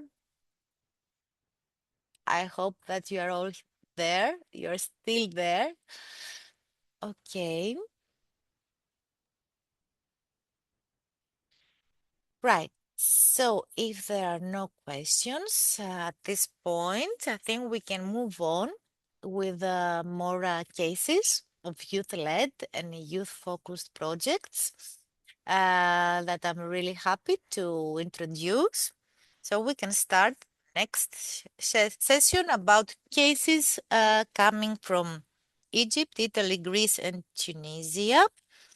Cases of youth-focused or youth-led projects dealing with the challenges we discussed before. So let me see the order as it is presented in the agenda. I see here that we start with the case coming from Egypt, from our partner Greenies, the Greenies organization. And I would like to ask Rada Kamal, Rada Khaled, excuse me, if she's here to take the floor. Rada, are you here? Let me check because I thought I saw her before, but in case that Rada is not ready yet, we can continue with the next one and come back to her a bit later. So let's see our colleagues from Italy. Dragolina. I'm kindly asking Dragolina to take the floor. Hello, Vicky. Hi. Veronica, good morning. Please introduce yourself. No, I'm sorry, she's coming. Just 5 minutes and she's coming. Great. Thank you for letting us know. The truth is that we're a bit earlier in our program, according to the agenda. So we can move to the third in the row project. As we wait for Dragolina, I'm very happy to see Christina Papadopoulou present. Thank you, Christina, for joining us. Please introduce yourself. Hello, good morning, everyone, and well done for this nice webinar today. I'm Christina Papadopoulou. I'm a member of the Beehive community, and we are partners in the Youth Care for Change project. What we did is that our youth group wrote a proposal, a care action proposal that was selected for happening and it happened last May, a month actually ago, here in Athens, a festival for youth empowerment. The name of the festival is Voices of Tomorrow, Youth Empowerment Festival. And it was a 2 days festival. And because I don't want to say a lot, because there is a video, Vicky, I don't know if we can actually show the video, and then I will explain to all of you here what we tried to do in terms of the environmental practices and the things that we did to have as much as less waste as possible in the festival. So I think it's better if you all see this short 5 minutes video. Sure, Christina, we can share the YouTube video. The only thing is that I'm not sure whether we can have the sound. I'm going to share the video as I did in the morning for the video of the Youthcare4planet project. But I am aware that you have subtitles in your video, so let's Yes, try. English subtitles, so you can Great. just activate them.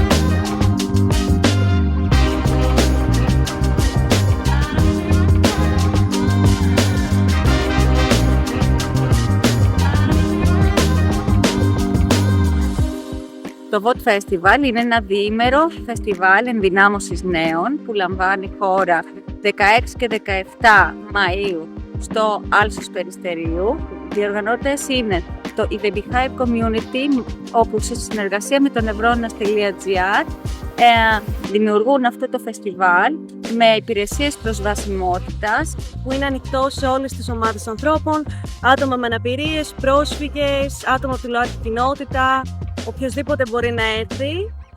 Κάνουμε διάφορα workshops, τα οποία έχουν διάφορες θεματικές. Είναι η υγεία, ευεξία, τα δικαιώματα, το περιβάλλον και η τέχνη και η έκφραση.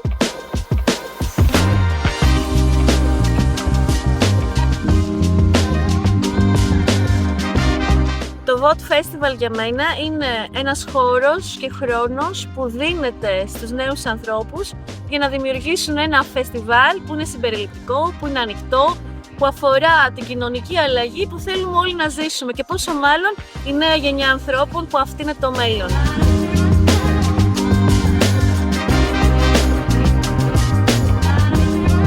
Το Voice of Tomorrow Festival για μένα σημαίνει γνώση, γιατί εδώ και 6 μήνες μέσα από αυτό έχω μάθει πάρα πολλά πράγματα και κυρίως για την προσβασιμότητα και για τα ανάπηρα άτομα, που είναι κάτι πάρα πολύ σημαντικό και που δεν τα μαθαίνουμε τόσο συχνά όσο θα έπρεπε, και είμαι πάρα πολύ ευγνώμων για όλες αυτές τις γνώσεις που μου έχει δώσει.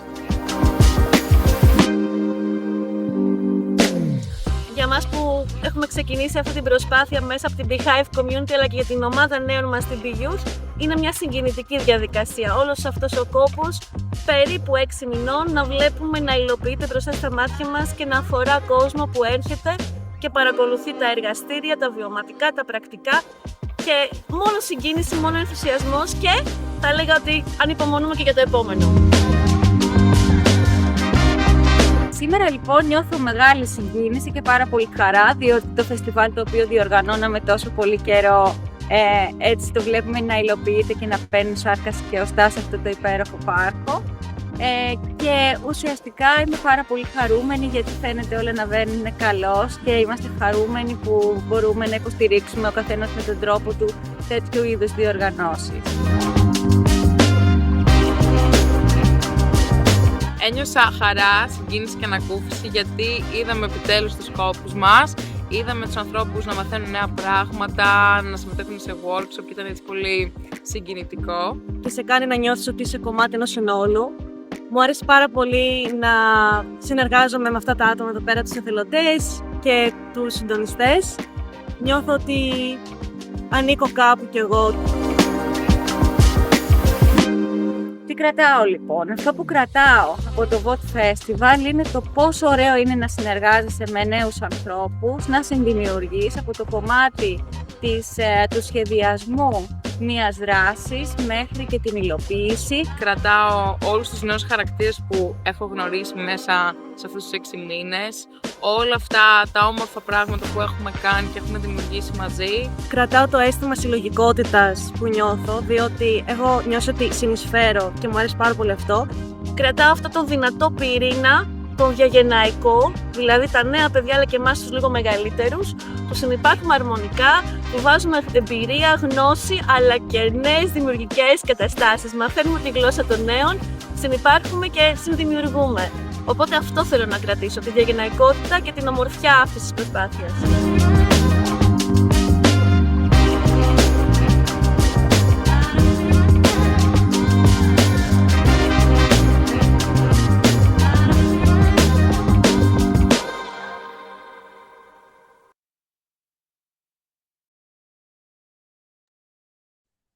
I'm so happy that it was presented to you, this video, because it was like last week it was ready for us. So it's maybe the first European friends that watch it, and I'm very happy about it. So I don't know, Vicky, if it's better if I started to explaining a little bit the environmental, process and things that we did in the festival. Yes, so that... Christina, please go ahead. Okay, so because first it of all... was not only the fun and the co-creation and the experience, but it was a very delicate and careful planning in order to make a festival almost waste zero, let's say, and trying to reduce its environmental impact. So I think it's worthwhile to share. Thank you. And we could do much more, I'm sure about it, but it was the first process, and the youth group, because it was organized by the youth group of the Beehive community, and so they had to decide what we can do this year in the first festival, and I'm sure that in the next one we'll do much more. So first of all, one of the thematics of the festival was about environment. So we had a lot of workshops, experiential and practical workshops related to environmental practices. Some of them were, for example, we were talking about circular economy and practices in circular economy that can benefit the society and us personally. And what is circular economy and what we can do when we talk about circular economy. And then we did have an amazing art-oriented and very fun workshop about composting. And it was a very, very, very beautiful moment, because you see how education and art can collaborate and inspire young people in actually make it happen, make compost in their homes. And then a lot of upcycling workshops, how we can reuse things and how we can create things from recycling, things. And seed bombing in terms of, how we can plant seeds, which was a very, very, very beautiful and I think very successful workshop. And also a lot of educational workshops about, toxic and chemicals, how we can avoid toxic and chemical products in our lives. So generally, we had, for example, 5 workshops about environment every day. Today's festival, 5 workshops on Saturday, 5 workshops on Sunday. And we were very much wanted to have this thematic. We consider it very important. And then another decision that we took because all the decisions we take in the festival is about consensus. We need to consent. All the members of the group, like the youth group, and us, the more that we are like kind of mentoring and helping and supporting the youth group, we need to consent on all this. So what we did is that we printed few limited posters, and that we displayed them inside specific areas and places that we considered as key places for promoting the festival. And then we didn't have any other posters. The only thing that we did was to actually create a kind of maps in the festival and program with the QR codes that somebody can download. And of course, for people that are of older ages, we had few printed programs inside the festival.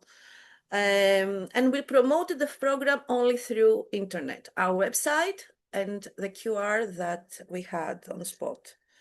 And then another thing that we did is that all the signing, not all actually, I can say 90% of the signing in the festival was handmade. Out of things like cartons and things that we found in the garbage. And we had the amazing volunteers that were some of them very beautiful artists that they created everything from these materials. And I have to tell you though something, that unfortunately we received a kind of weird feedback by some people that the festival was a kind of simple and not so, well made in terms of what is well made, because we are very much used to plastic in festivals. We are very much used to these banners that are professional and from plastic and from things that they are like, they have this very, very like formal vision and image. So some of them, they were like, oh, yes, but they're not so formal. And I have a question for all of you. Do we believe that a festival is beautiful when there are formal banners or posters, or we consider upcycling and this practice is more beautiful than the plastic, ready and very expensive signing that we can have ready for us? So that is a kind of, that really, me personally, I was like, wow, that we are very much used to this plastic and formal thing. So we created all the signing through upcycling, except from two banners that we needed in the front, that they were not made by upcycling materials. Another thing that we did is that we organized a clothing swap event in both the days of the festival, so people could bring clothes that they didn't need in a good condition, and they can exchange clothes or they can leave clothes. And all this clothing now is used by Brainshot, like whatever was left, Brainshot took it and they're going to use it in very nice workshops that they do about upcycling and clothes and art. So it will be very well used by them. And also, we did organize the collection of the waste, the separation of the material of the waste in different bags, every different type of waste. So we tried to do that. And then, of course, the municipality there had specific bins for us to really put the waste in the right spot. And also we gave to our volunteers, because I have to tell you that in this festival, we had 37 volunteers, 44 organizations that participated by doing workshops, and also, as we counted them, roughly 1,333 visitors of the festival. So for all the volunteers that visited and helped us, really helped us, we gave them a reusable glass that was made by a cooperative project here that is called Refill Me. And this project, Refill Me, gave us these glasses, and we offered those glasses as a gift to our volunteers, and they could use this glass so that we are not going to have like a lot of waste, plastic waste from glasses and bottles and stuff like that. So we also collaborated with other organizations, and they supported us by give us like a donation. We didn't pay for these glasses. And also we provided to our volunteers vegan and vegetarian food. And for me, this is very much related to the environmental aspect, like the food and the meat and how we deal with meat as in our everyday life. So for us, it was very like a consensus that no matter if we eat or not eat meat in our daily lives, in this festival, we want to promote the vegan and the vegetarian food as a better solution for the environment as well. So I believe that I covered the majority of the practices, the most important ones, and I don't wanna take more of your time. But of course, I'm very open to any questions that you might have, because the idea of the festival is to be again happening next year in Greece. Of course, we need to see how we will fund it this time, because unfortunately, I don't know, the youth care will not be able to support us again, but we're looking for funding, I mean, for the next festival. And also, we'd like to inspire other youth groups in Europe that might like this idea. And we are very much open to also support any of you that might thinking of doing something similar in your countries. We're very open to talk to you, discuss to you, share the problems and the difficulties and the obstacles as well with all of you. Thank you, Christina. Thank you for sharing. I think that's the right moment to open the floor for any comments or questions that you would like to raise to make to Christina Papadopoulou. Thank you again for your contribution. So, I see one question from Iro, so I can. Yes, but you answered it. I answered Sorry. it. Okay. All Sorry, right. I yes. didn't know. I Okay. wanted to give insights of what size was the preparation team and what size was the actual festival, and maybe we can say the total budget for this thing, because you were mentioning also the handmade signs, and so we can specify the budget that was available for all this very great and rich event. So the budget that we had was the 10,000 euro from the program. We did try to do a small crowdfunding campaign to see if we can have more money, but we didn't have the time to really promote the campaign in an efficient way this year. It was for us all, it was the first thing for the youth group, and we're talking about young people, that it was the first experience in creating a festival. And so in a way we did our best, but the amount of money that was spent for the banners was like nothing really. Nothing, like only we bought a little bit of paint and we used material from the garbage to create them. So in terms of the amount of the core group, the core group of the festival, like the youth group that really had the idea, the proposal, and they were responsible. They were like not just volunteers, they were like coordinators of the festival. There were like 8 people. And then we had some other people that joined the group after some period of time. And then we had plus 37 volunteers that just came for the 2 days of the festival. And last week we met with them, some of them, and some of them are so passionate and so happy about this experience that they want to join the core group, which is for us, I think, a big success in terms of, creating the culture of care. Because for us, the culture of care, how we dealt with the group, how we dealt with the volunteers, how we cared about each other. It wasn't not about doing the festival. It was how this journey will be a nice, positive, collaborative, and journey with heart and empathy in the process. Congratulations. Any other question that you might have?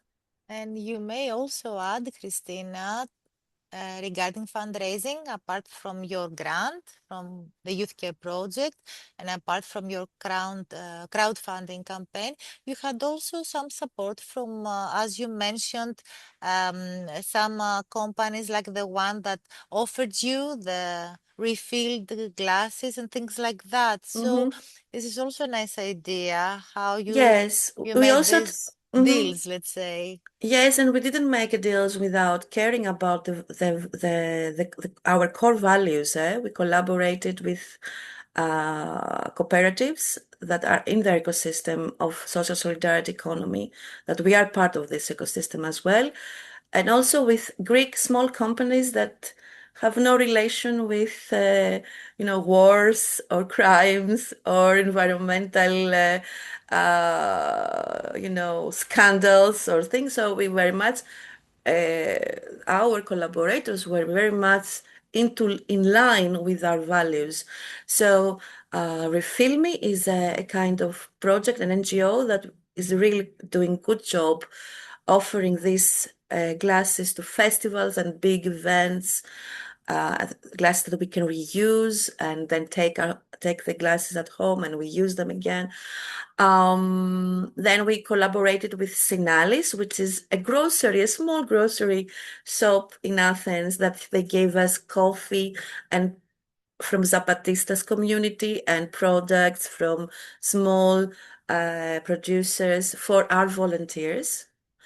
And then because we wanted also we had to drink water in for the volunteers. A little small company in Greece, Suroti, which is very well. They offered us water. Of course, there we had waste because of the plastic of the water, but we couldn't really avoid it. Unfortunately, this.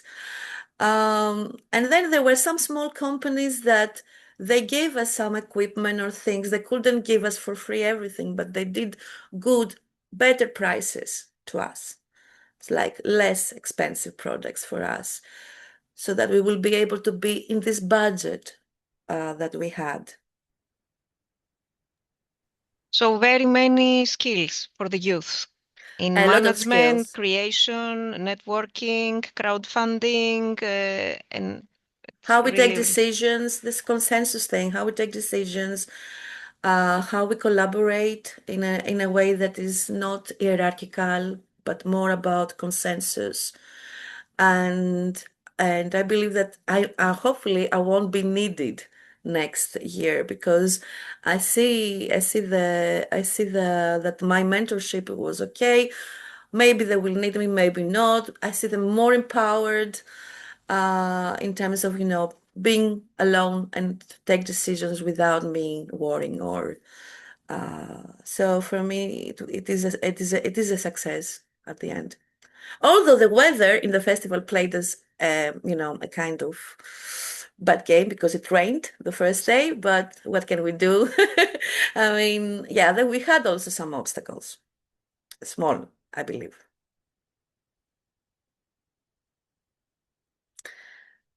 Any other question?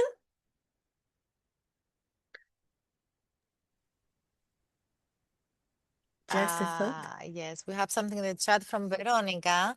Just a thought, it will be great to see the same format replicated in other countries. Nice thought. Well, Veronica and whoever is interested in that, we can arrange a meeting and you can take, I give my permission to Vicky and Niro to give you my email in the Beehive email and my contacts. So maybe we can talk about it if there is a group of young people in your country, in your city, that would like to replicate it or do something similar. Sure. Thank you, Christina, for your availability. Thank you for sharing with us your experience. I think we can move on. Yes, you're right. Dragolina arrived. So we give the floor. We're very happy to give the floor to Dragolina Gorbati from Joseph. from Italy to share a very interesting project again, youth focused and youth led from their organization. So, Dragalina, welcome. The floor is yours. Thank you so much, Vicky. Hi, everyone. First check, you hear me well, right? You can also nod. Okay, perfect. First of all, hello, my name is Dragalina Gorbati, but I usually go by Lina. So if Dragalina is too complex for some of you, feel free to call me Lina. I am a board member in Giovani Senza Frontiere, Joseph, Italy. And I'm saying hi to you from the beautiful heat wave in Torino, talking about climate change and climate justice. We are experiencing temperatures that were never seen in our city in this time of the year. So unfortunately, I'm feeling in this moment on my skin, the importance of the topic that we are discussing in this meeting. At first, a bit disclaimer, I had a small, let's say, emergency because I have a small nephew, and I'm right now at my sister-in-law house with the nephew. So if you hear a baby in the background, everything is okay. He's been taken care of while I'm here with you speaking. So that's it. Unfortunately, personally, I was not involved in the implementation of the project, let's say, that I will be present, but I spoke with some of the participants. So let's say, even though I didn't participate in implementation, this is a project I'm quite proud of and happy to present. Allora, let me try to see if I manage to share my screen because digital competences are not my biggest competences. Okay, presentation. We can see. Also now that is bigger. Yes, it's bigger. Perfetto. So the idea, let's say, of this project, which is a project financed by another European, let's say, program that funds different type of projects, which is serve citizens' equality, rights, and values. So let's say it's quite a big project, and let's say you can see in keywords the idea of this project is bridging a gap. So Youth Shaping Climate Policy Project is a bit about this for us. Do you see that I change slide right now? Because sometimes, okay, perfect. So the idea of this project was born, even though I'm quite young myself, but excuse me if I will be speaking about young people with whom we work, not including me in those in that group. We were sharing and talking with young people in different projects, in an intersectional way. In every project, the topic of climate was coming up, even though, that was not the focus.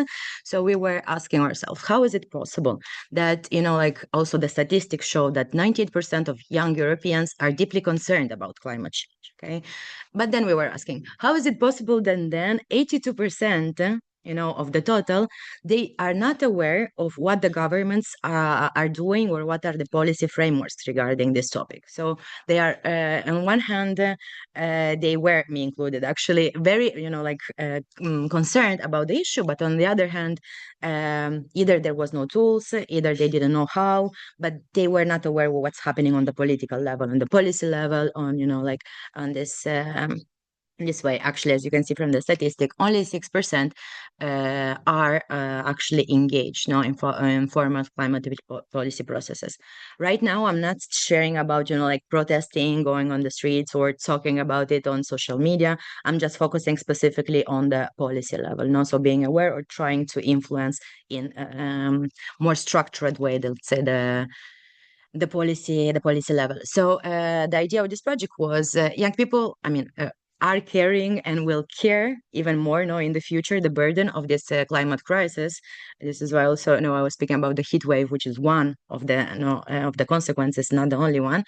Yet either they are not able, because of lacking tools, of lacking some stocks, to influence the policy, or also we consider that the policy don't put in practice mechanisms that help young people to be involved. Okay, so it's, let's say, a shared responsibility. I would put more responsibility on the policy level personally, but on this we can have a debate later on. So, this was a bit the premise from which the project was born. So it was an international project, involved consortium from Lithuania, which was the lead partner of the consortium. We had 2 partners in Germany, 1 in Spain, and of course us from Italy. And what I found interesting about the partnership, that it was involved, like the leader was a active youth association as well. We were bringing, the part of youth, but we also managed to have as a formal partner a municipality, which for me personally is not granted, because sometimes working with institutions is not always easy. And of course, the presence of a network gave more, let's say, more visibility, etc. And so the idea, as I told you, was to try to see if it's possible to include the young people's voices in the policymaking processes, especially regarding climate policies.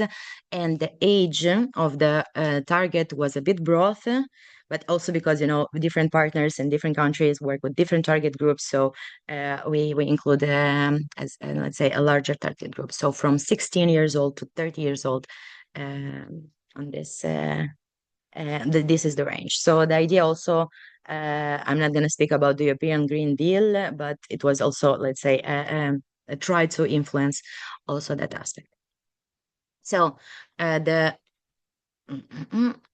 the idea was, we had different steps of the project. The first one was, of course, the research, because we saw from the statistics that young people were not included, but we said why.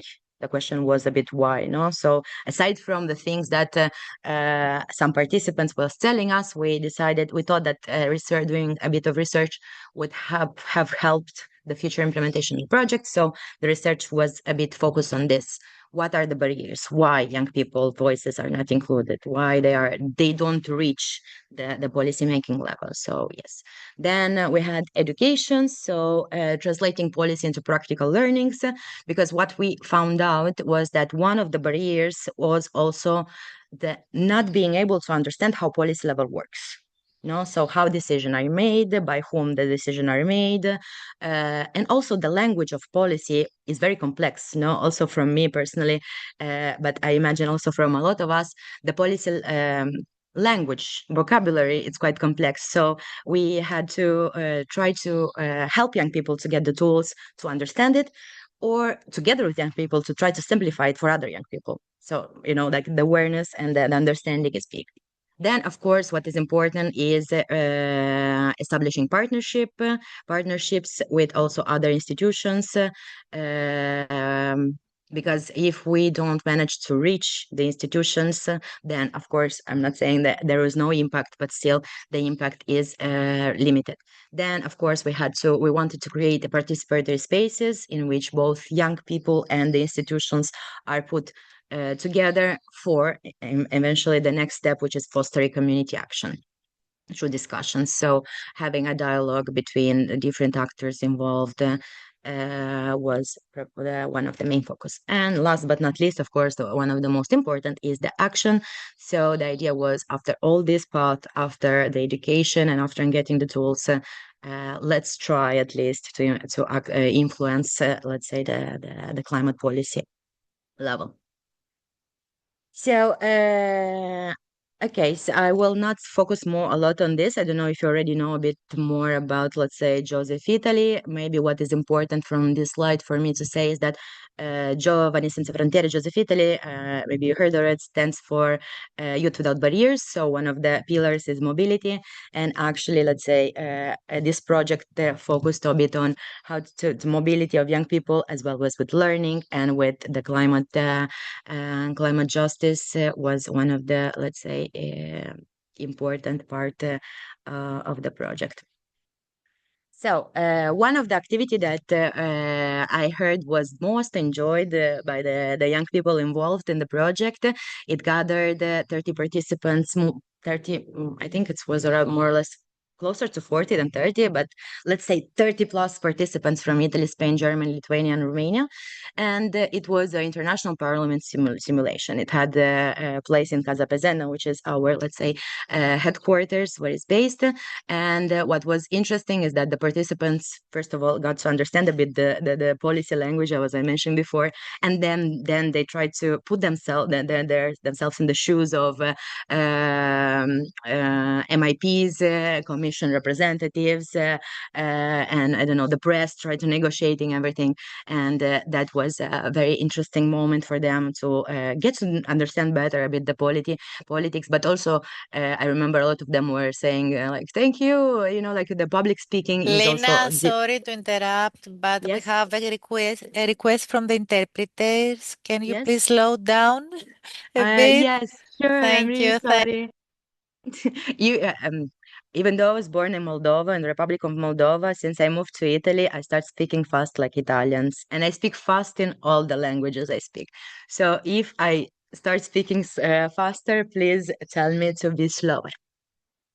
So what they were saying is this, that also, I mean, personally, I struggled in the past with public speaking, and that was one of the, let's say, skills and competences that the young people got to experiment, and they were very happy about it, because public speaking, especially when you speak about policies and everything, is not so easy and not so taken for granted. So the step two, after this, let's say, understanding the language and simulating, being in the shoes of the others, so 41, as I told you, a bit more than, closer to 40 than 30 participants, put into practice a bit the public policy making tools that they get from the previous event in another networking event. So from the simulation, we went to networking.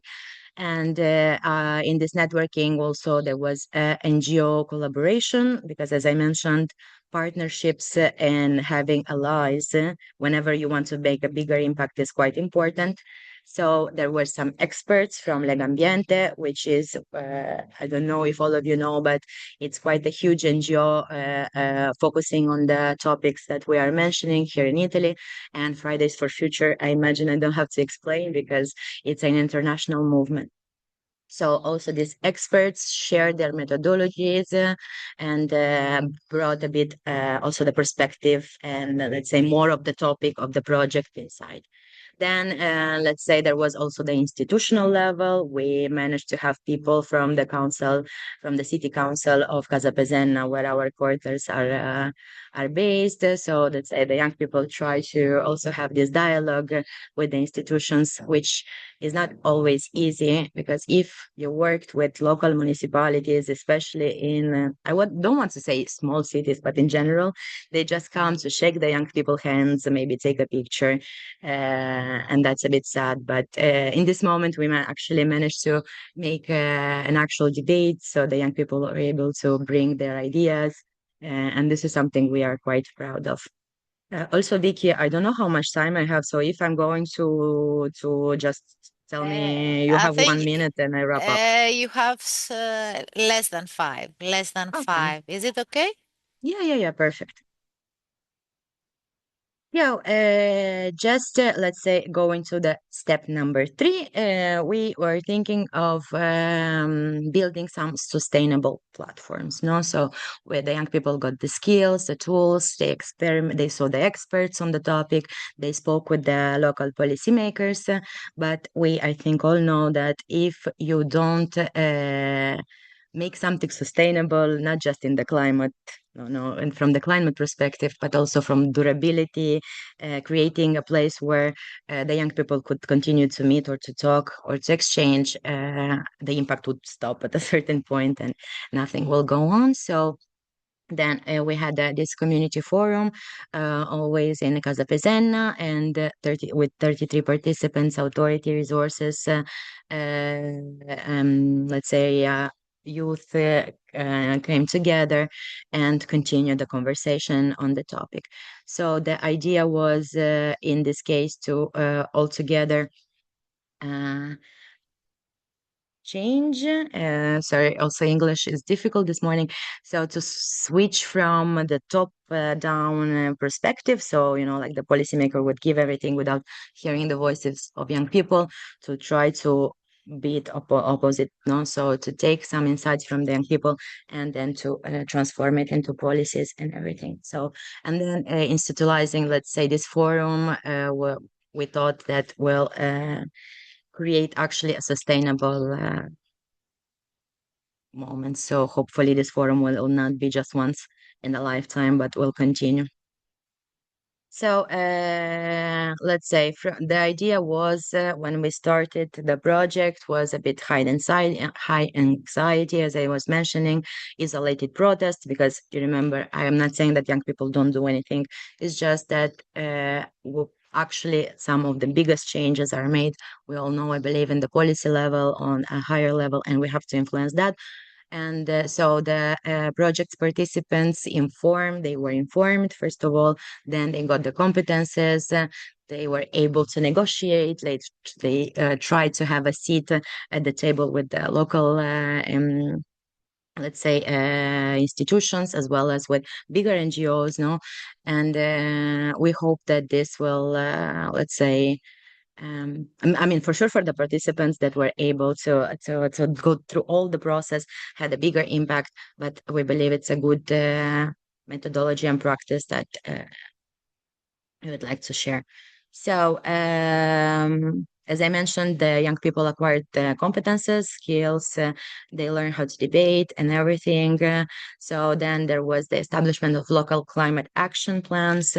And then, let's say, we hope in long-term vision that the new generation will emerge, that will be able to, let's say, also understand, first of all, the language policy and to influence it in a way or in another, but also why not to create a new generation of policymakers, no, from the young people of today that participate in the mobility. So a bit this is just more about the impact, but I believe I shared also about the let's say the research I already shared.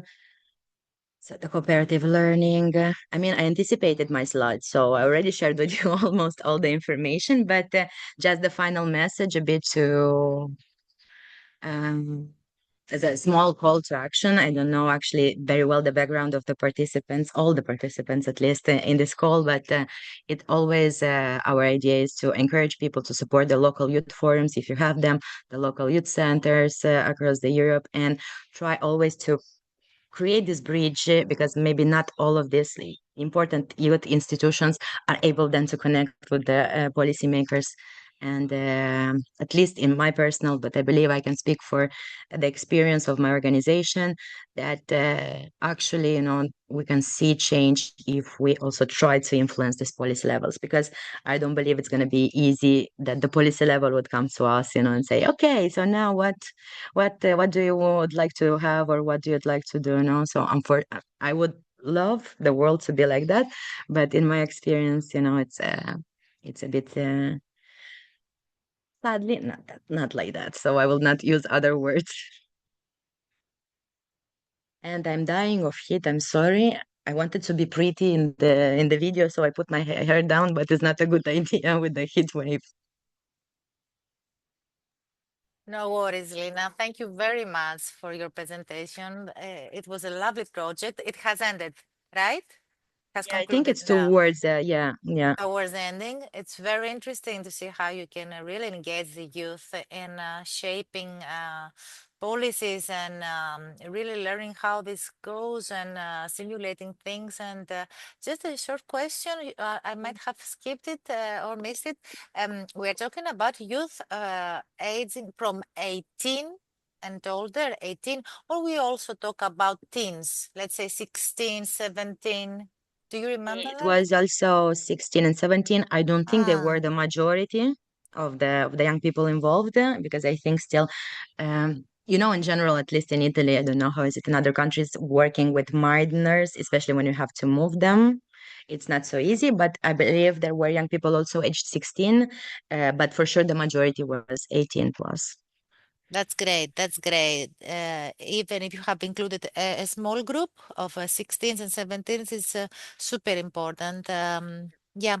In Greece also we have a thing with the mobility of students, but usually it's okay when it's about European project. They can travel with their escorts for activities within Erasmus or European projects. So thank you very much. Any Thank you for having questions me. from the floor, from the group on this lovely project that Joseph shared with us? I have a question if nobody has, just to had the conversation going. How did you recruit them, the participants? Allora, for sure, I mean, I don't know if all of you know, but Casa Pesenna is a very small community. And what we realized during the years, what is important for the engagement of young people is also having a local network. So there are, let's say, we are in good relationships, I would call them, or we are partners with some local realities. Because it's the hostel that we have in Casa Pesenna is a confiscated asset to the mafia. And in the city, there are other confiscated assets, and they also work in the territory. So I believe the thing was also connected to the local partnerships. Because without allies, as I was mentioning already before, it's very complex. So a bit through the allies. Also, we have other, let's say, volunteering projects in which we involve local young people as well. And they brought a friend of the friend. Also, that was one of the strategies. Because it's easier. I mean, I personally live in a big city, ecco, but what is my knowledge about smaller, let's say, realities is that building trust is not always easy. So without the trust, maybe young people don't come so easily. So having allies, also involving at least one young person will bring you next time maybe two friends, three friends, and like that also. And why not? This I'm not sure, but this is in general working also involving schools. This is my in general idea, because I don't know if schools were involved in this one. For sure, let's say friends of friends and also the local allies helped a lot in engaging the participants, at least in Italy. I'm not sure about how the other partners did it.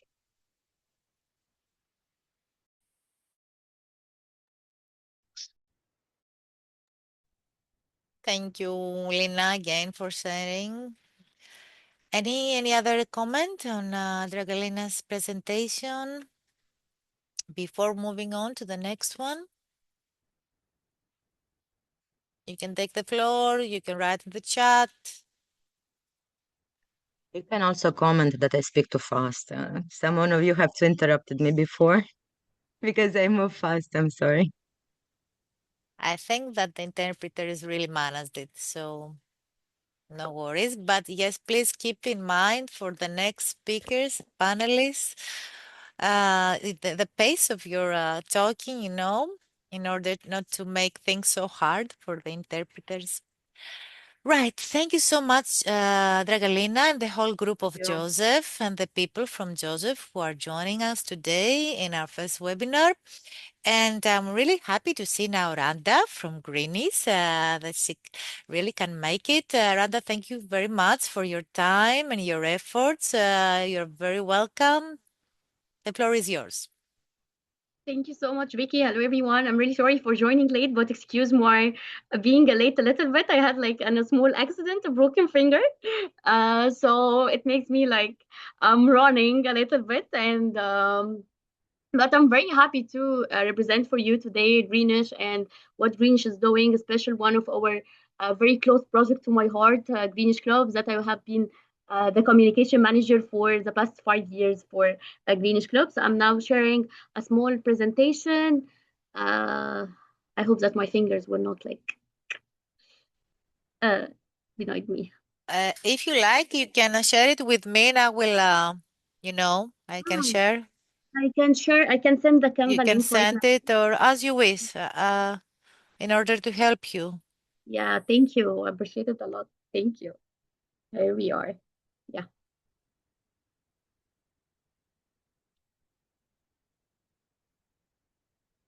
So Okay. thank you. Yeah. So I'm greatly proud to present to you the movement that we have redefining the relationship between youth education and the climate change and the climate action in Egypt. It's the story of Greenish itself and how the flagship or program is Greenish Clubs, which was a turning point in school and university students from passive observers for climate change and what happens into an active founders of green startups, green initiatives, And our mission was super simple during it, but was urgent to empower them to being the leader for the next 5, 10, 20 years. We to see a youth representing Egypt in their local narrative and their local context in the spaces of the policy spaces in UNFCCC and UNIT. To understand what's happening in the clubs more, we have to look back a little bit for 2017 when Greenish was founded by Shadi Khalil and our late Midhat Ben Zuhair. When they first set out and they planned a tour across Egypt to deliver environmental workshops. And many of people in Egypt were not. Rada, Hi? please, Yeah. slow down. Okay, Slow sorry. down. Sorry. Okay, I'm trying. Thank you so much. But many of them, people and the local communities border them because they don't see like the world needs more climate actions or environmental actions. We have some educational issues, health issues, and extra, and which is important more than climate. But in our narrative, we see how it's very important the intersection between climate and the education, how it's very huge intersection between climate and the health, and how everything vice versa are working in each other. So that's why we started having an NGO in Egypt that's working for a climate education and empowering climate justice in the local communities.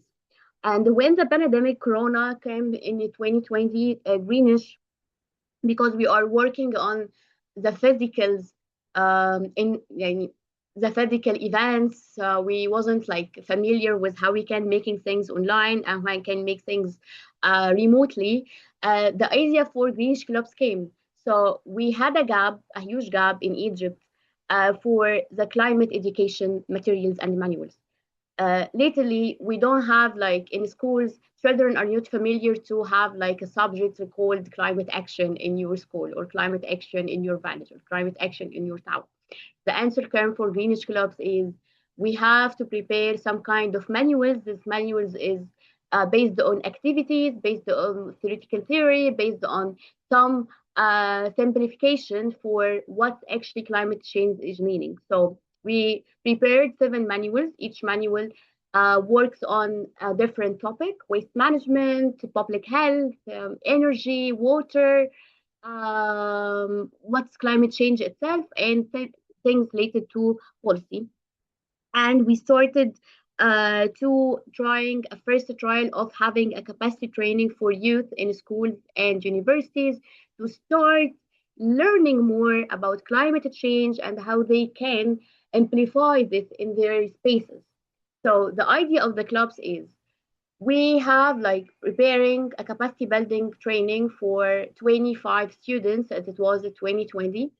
25 students had the first step to establish a club in their universities, which was like a space for more youth to get introduced more about climate change and being part of it.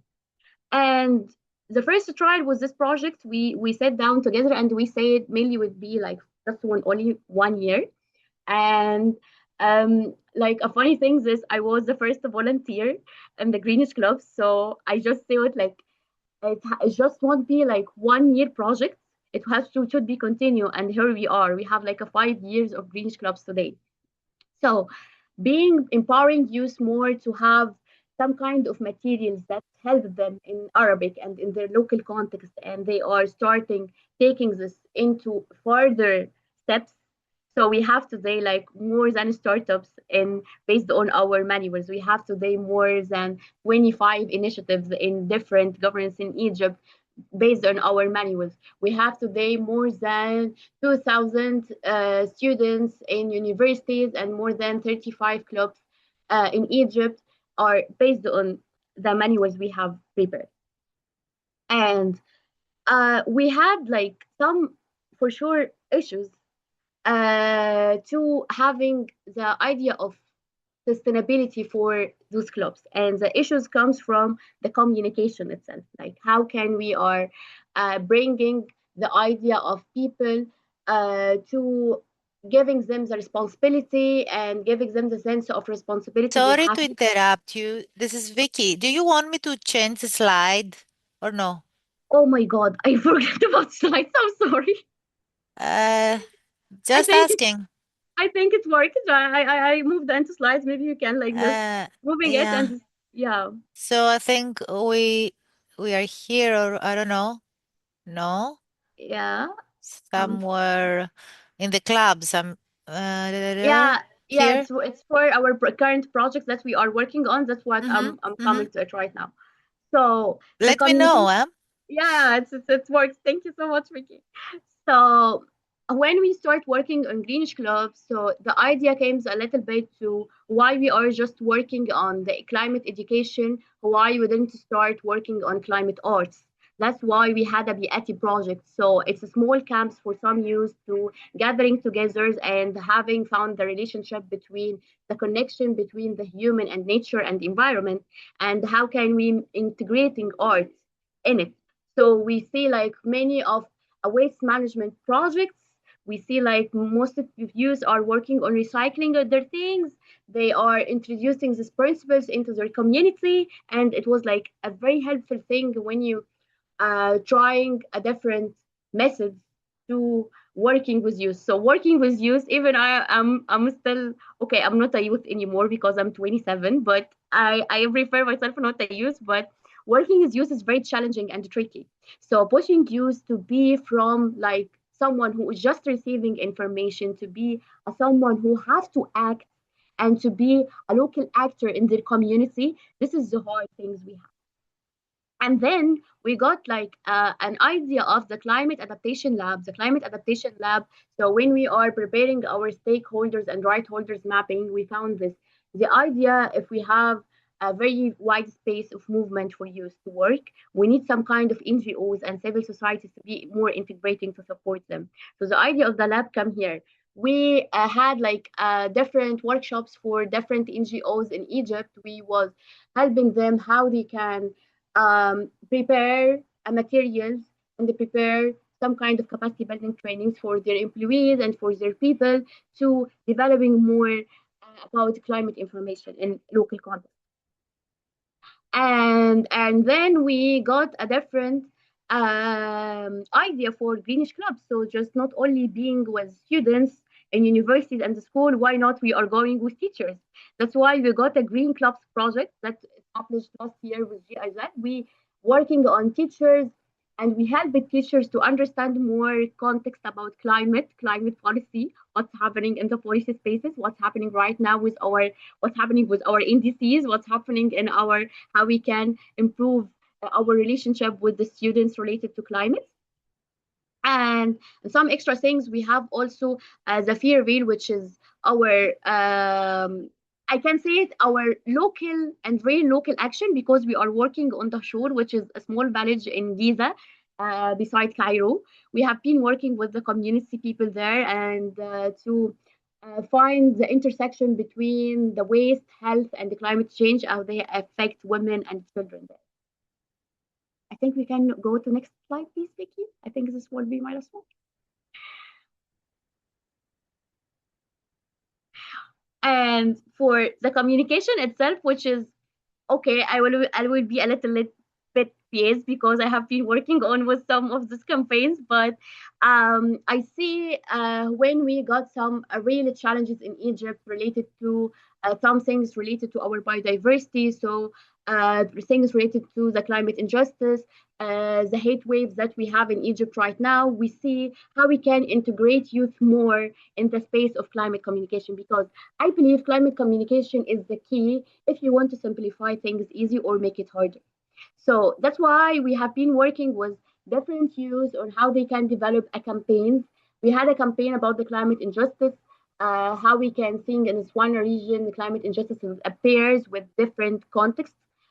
We had some things related more about hate waves, especially how we can react and adapt with those kind of hate waves that's running for us. I just came from Germany 2 days ago, and I see how Europe is boiling right now for because of like the high temperature things, and how climate change is being a very, very risk right now, especially in the communities like us in Egypt. We don't have like still the capacity to have some kind of steps in resilience and adaptation.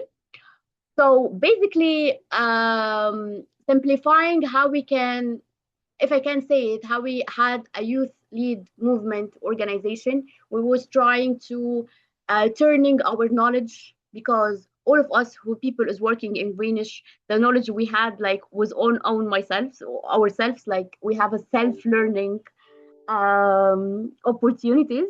We was trying to transfer it into our community, into our youth.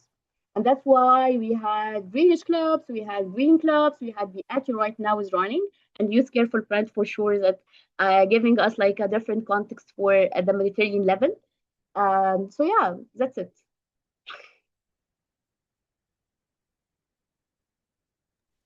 I stop sharing, right? Yeah. Thank you so much, Vicky, for your support. I appreciate it. Thank you. You're welcome. You're welcome. Thank you. Thank you, Rada, for being in time. Thank you for your contribution. So I don't know if there are any questions to Randa about Greenish activities on a youth-led project that she just presented. You can write in the chat. By the way, 27 is quite, you are in a youth group See? still, and for many years in front of you. So, Randa, don't say that. I believe like the youth is not by age, by heart. So I think I still have a chance on this. Also, because of the death certificate of birth, you are fully entitled to, according to the European, it's in some cases up to 30, in some cases up to 35 on formal documentations. So you have years in front of you. Thank you. Thank you so much, Erin. Thank you.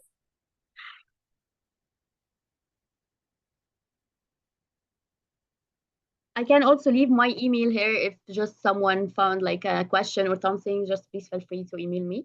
Maybe I'm less better replying, but I'm checking email regularly, so don't worry. That's great, Rada. Thank you very much. Thank you so much. So if there are no more questions for Rada, we can move on.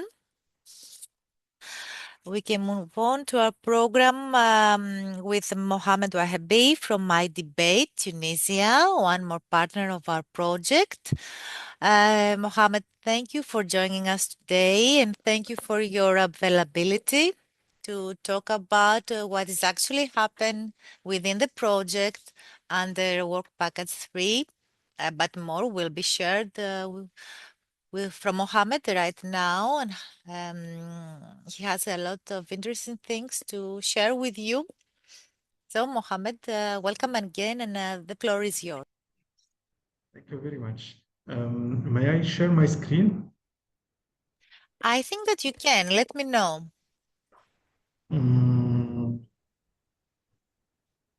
I think no. No? Yeah, I can share my screen, yeah. Okay.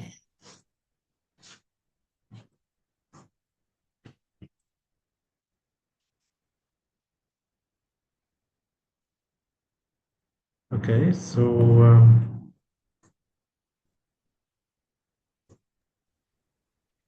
Yes, we can see your screen. However, Mohammed, we have a small request from the interpreters. Is it possible to talk with headsets? Otherwise, you need to be closer to the, to the headphones. Okay. If you can. Actually, I think. Sorry.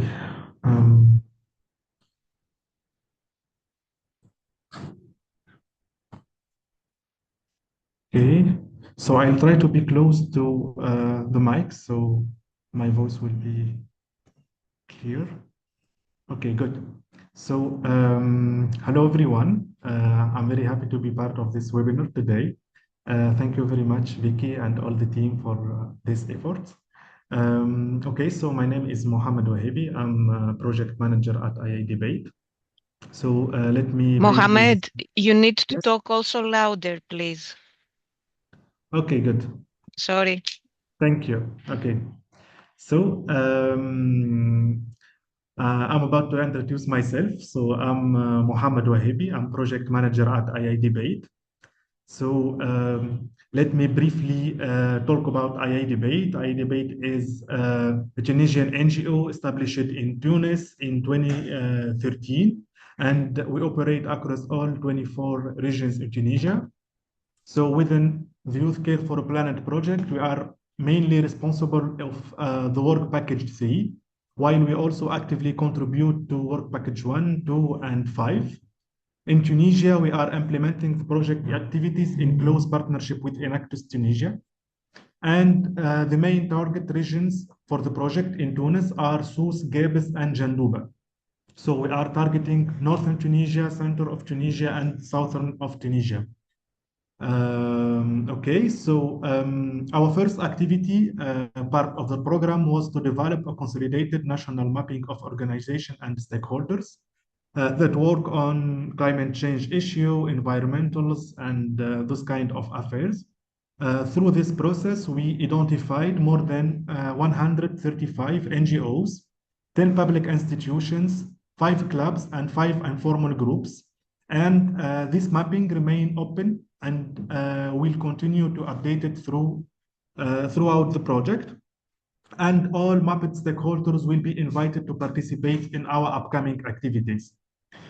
After that, our main field activity in the project was to launch the Youth-Led Research Group, or the YLRG Committee, which brings together young people from Tunisia, Egypt, and Italy.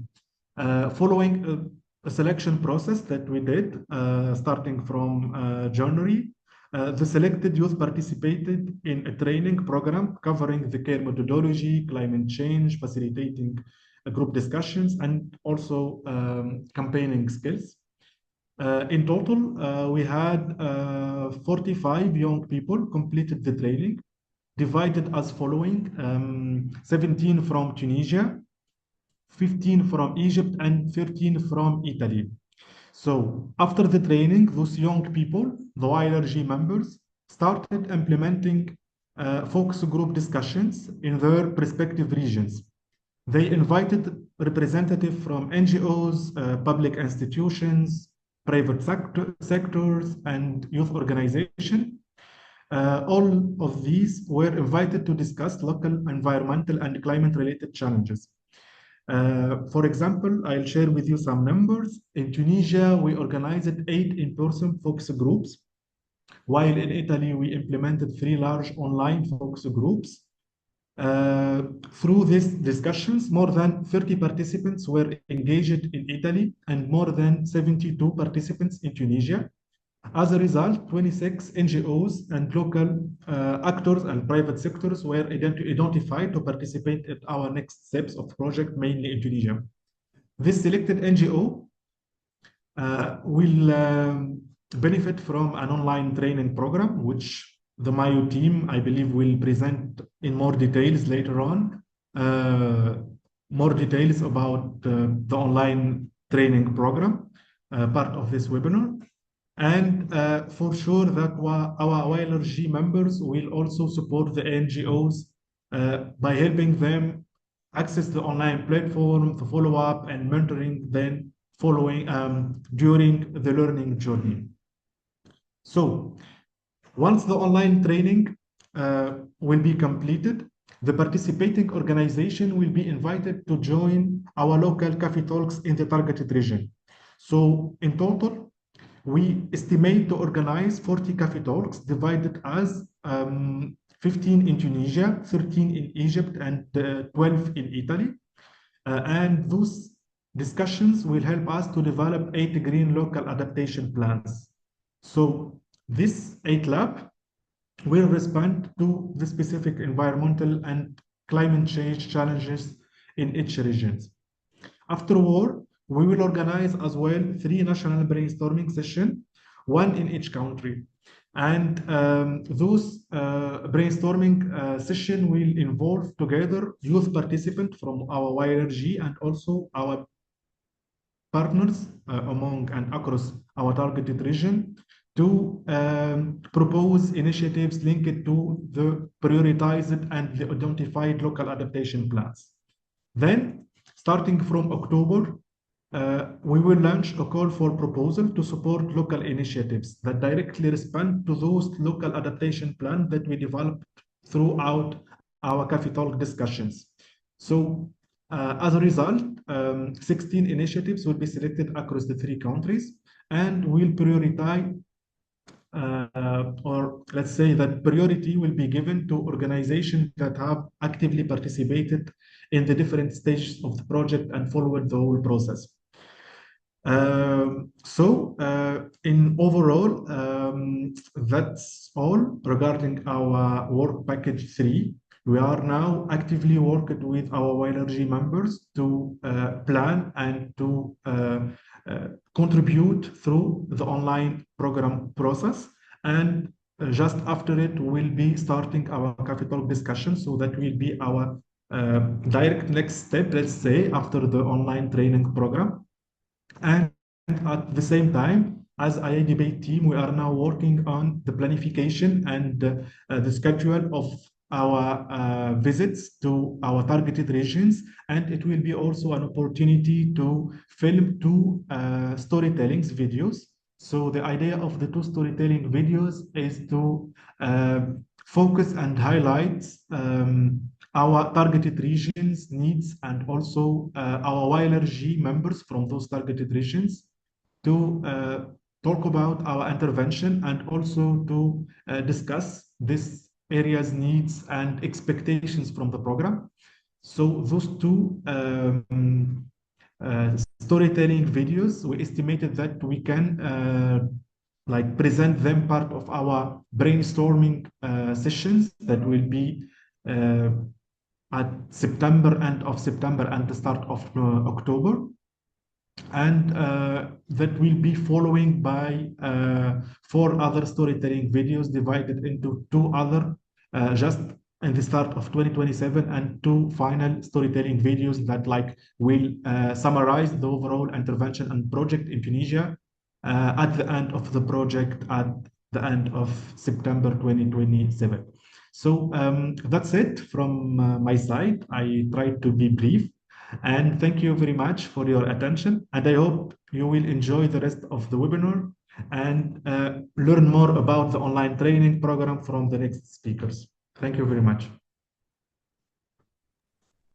Thank you, Mohammed. Thank you for sharing and joining us today and recap what the great work that has been done under Work Package 3 for capacity building and enhancement of the youth initiatives identified in the various territories.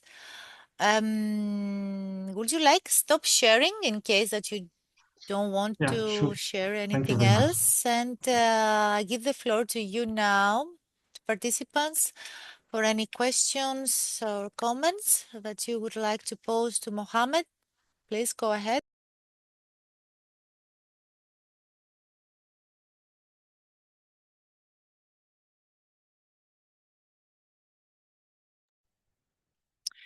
Maybe most of the things that Mohammed presented to you are quite clear for the majority of you, since you are in our recipients list. You were the first to be invited in this webinar, coming from the very own youth initiatives that have been mapped from the project and follow more or less the various activities of Youthcare4planet. So in case that you have no question or comment on what Mohammed just presented, we can move forward our next and last session that, as Mohammed mentioned, is about the e-learning course. We are very, very happy to share more information with you now.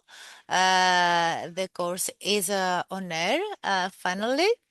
And all youth initiatives mapped from the project and you as well are very welcome to follow. We are going to share and explain more in the coming minutes.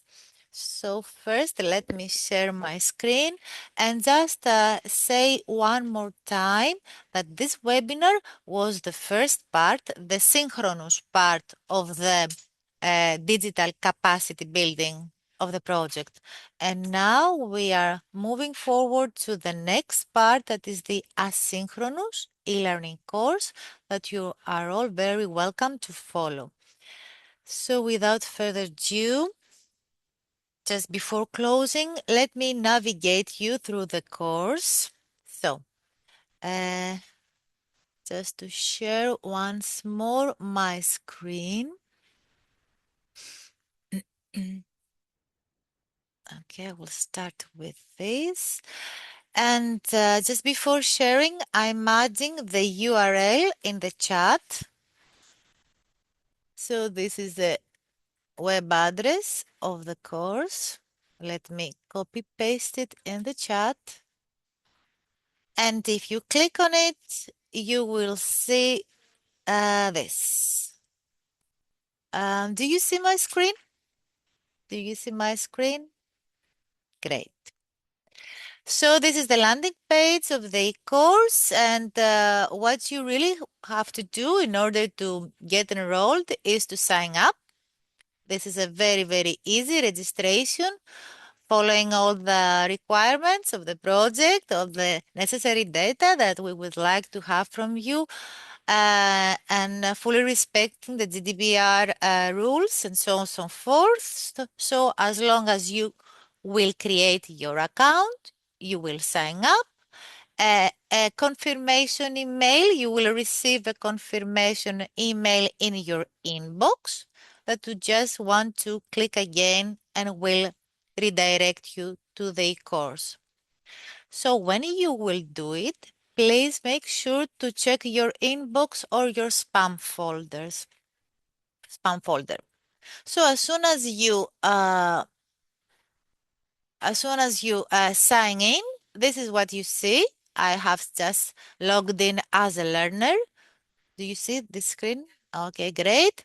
So this is the course. You click on the course, and these are the contents of the learning course. It takes something like 15 hours to be completed, but don't be afraid of that, because it's you can do it at your own pace. No. This? Huh? Better? Okay.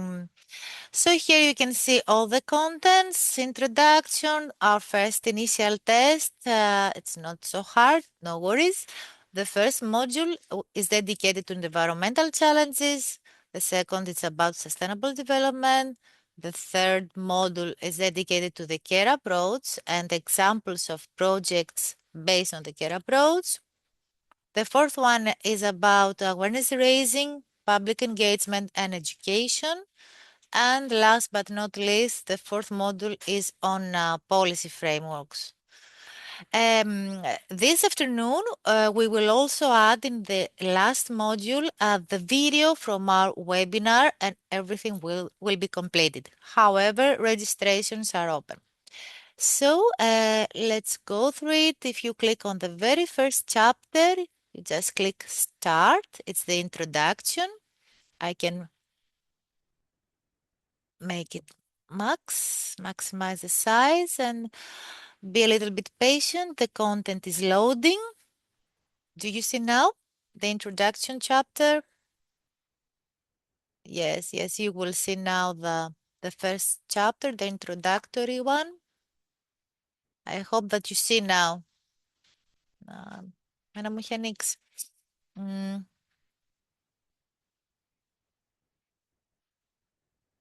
No, it's okay. Okay. Let me share again, because yes, Iro is right. I'm sharing now a new window. So this is how the introduction looks like. I hope that you see now the window. So you just scroll down and you do the readings. This is just the introduction explaining you the content. If you want to move on to the next unit, you just click continue. And so on and so forth. In the left sidebar, you can see your progress, and you can see the units that are green.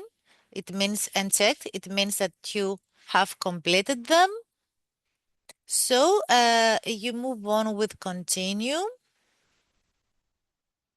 We try to make it, since it is asynchronous, we try to make the course as interactive as it could be. So we have included a lot of Padlets and Tricinders and interactive tools so that you can post and see also the postings of the others every time on the topic discussed.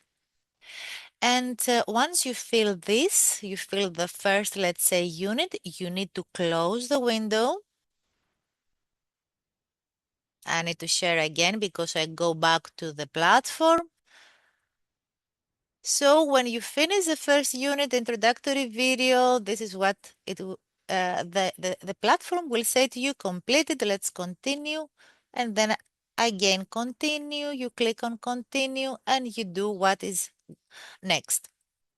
Now it's a test, but we're not going to to do the test together. I will leave it for you. Again, when you have not opened a lesson, a unit, as I did just before, if you are in the platform, you can still see the areas, the units that you have completed. They are all marked, as you see here, and with this green color. And you can also check your progress from this bar, 9%, let's say. If you go a step up in the dashboard, as we call it, a little bit back to the Youthcare4planet e-course, again, you can still see your progress, and whatever is not completed is not checked. So in order to complete the whole course, you have to read and go through all the modules and answer. It will be nice to reply to the Padlets and the other interactive tools included in its module. And you also need to complete the pre-test and the post-test. What else about the course?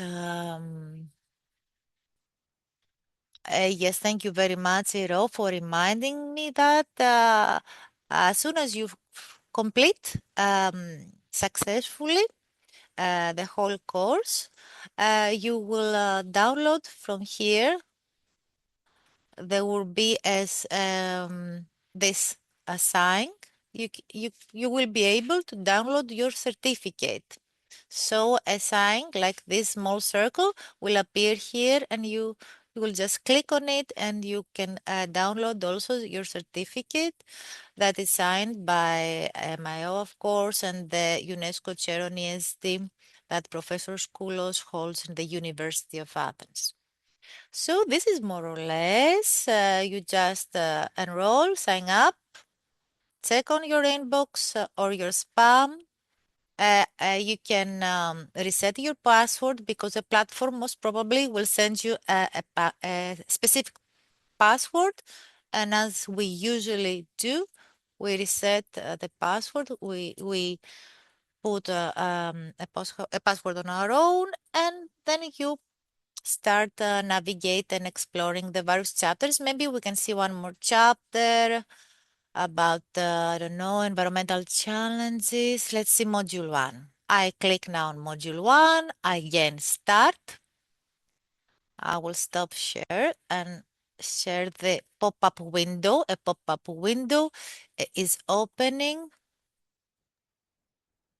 So maybe you can say also if it is there's a sequence, if it is compulsory to finish it chapter by chapter, or they can move. No, this is not obligatory. You can go back in order to check if you have missed any units. So no. Of course, it will be nice to follow Yes, the contents as presented in the contents with the related numbering. So this is how it looks like. You do a little bit of readings. You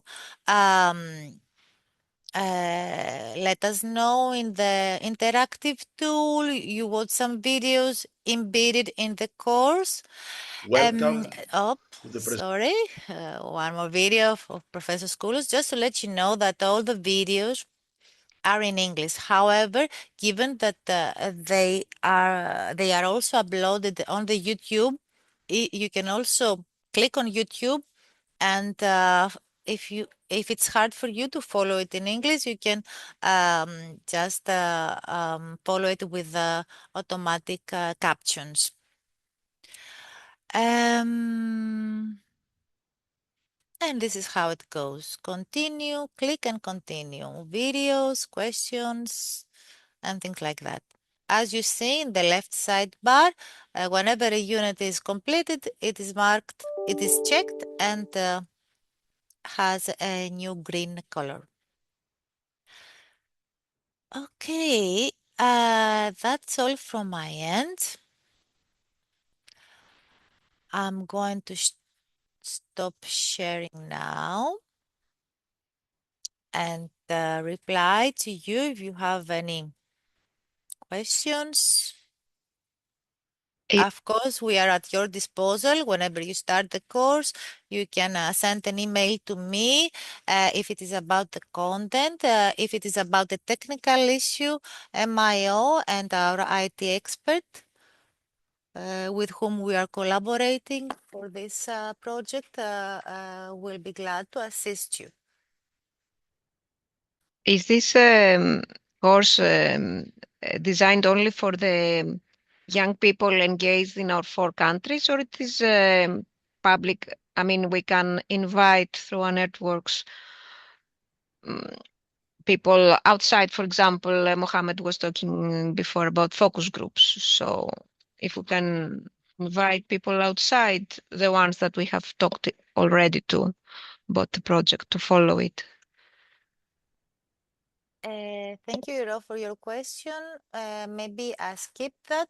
The course is designed for the youth initiatives from the 4 countries that participate in the project, that have been mapped and are going to follow the next steps of the project. So partners will send out the invitations to the youth initiatives that they have mapped or collaborate with. It's not an open course. Of course, after the end of the project, it will be a legacy of the project and we may upscale its use. But for the time being, maybe Irene, as the coordinator, would like to say a few things more. It is dedicated for the youth initiatives that are following the project in a more active way, let's say.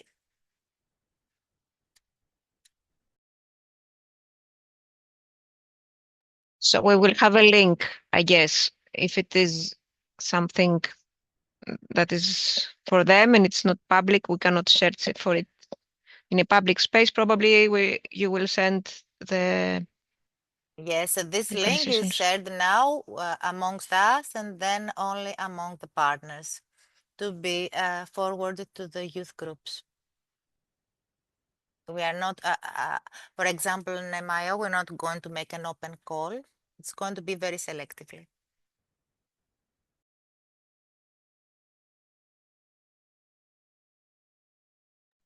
Any other questions about the course? No? For the ones who are going to follow it, I hope you will enjoy it, and please don't hesitate to send us any questions or things that are not clear for you.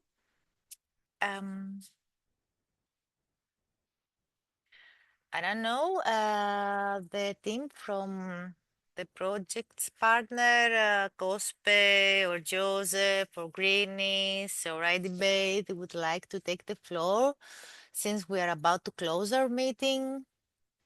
Any closing words?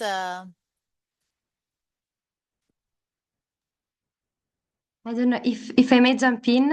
Of course, Irene, you're very welcome to do so. Thank you so much. Now, I would just like to thank you because it was extremely, extremely interesting, I think, for all of us, both the part of the presentation and the sharing on the projects, and also very inspiring, to be honest, to see all of these initiatives, all of these, let's say, inputs that are extremely interesting for the project per se, but also in general for our approach to life, I would say.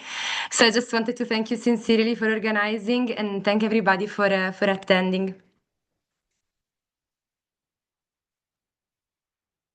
That's it. I don't know if somebody else wants to add some closing words. Thank you, Irene. Thank you very much. There are two more pending things. One is a kind request for you to open all the cameras and take a family photo. And the last one is about our evaluation forms. So I kindly ask you now, the ones who you are still actually here, most of you, and thank you very much for that. Can you please open up your cameras to take a photo if you like?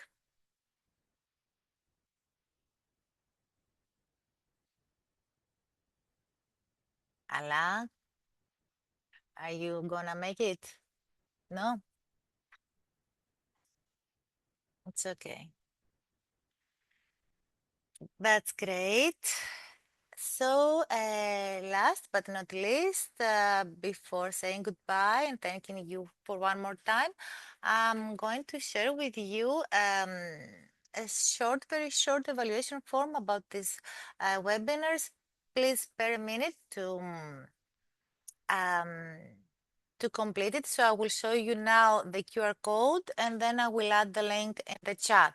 So this is the QR code.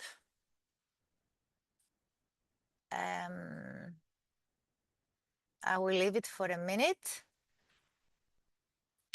And for those who prefer the link, I can also add it in the chat.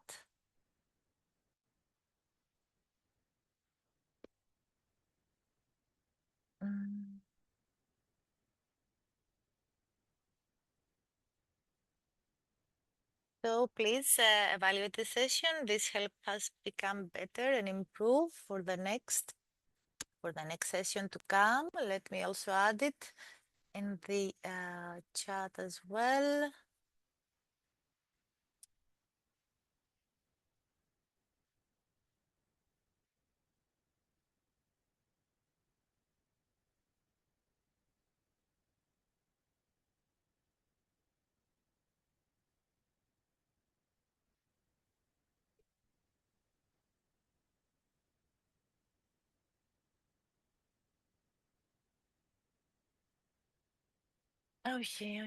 Δεν υπάρχει θετικά. So thank you again for your participation. I know that for most of you it's a really hard period because some youth have still exams in their schools and universities, while some others have started seasonal jobs, part-time jobs. So once more, thank you very, very warmly for your attendance and joining this session. I hope we will see you in the e-learning course in the coming weeks. The course, of course, will be open for the whole lifespan of the project, but make sure that you will complete it on time, at least before September, let's say, or early October, when the new activities of the project will go on, and maybe some of you would like also to apply for pilot projects, so it will be very, very nice for you if some from your group or from your youth initiative have taken up successfully the course. That's it from me. Thank you all very much for being here today with us. So I think it's time to say goodbye. Bye-bye. Thank you very much and take care. Thank you. Thank you. Bye-bye. Bye. Have a good day. Bye. Thank you so much again. Ciao. Bye. Have a nice day.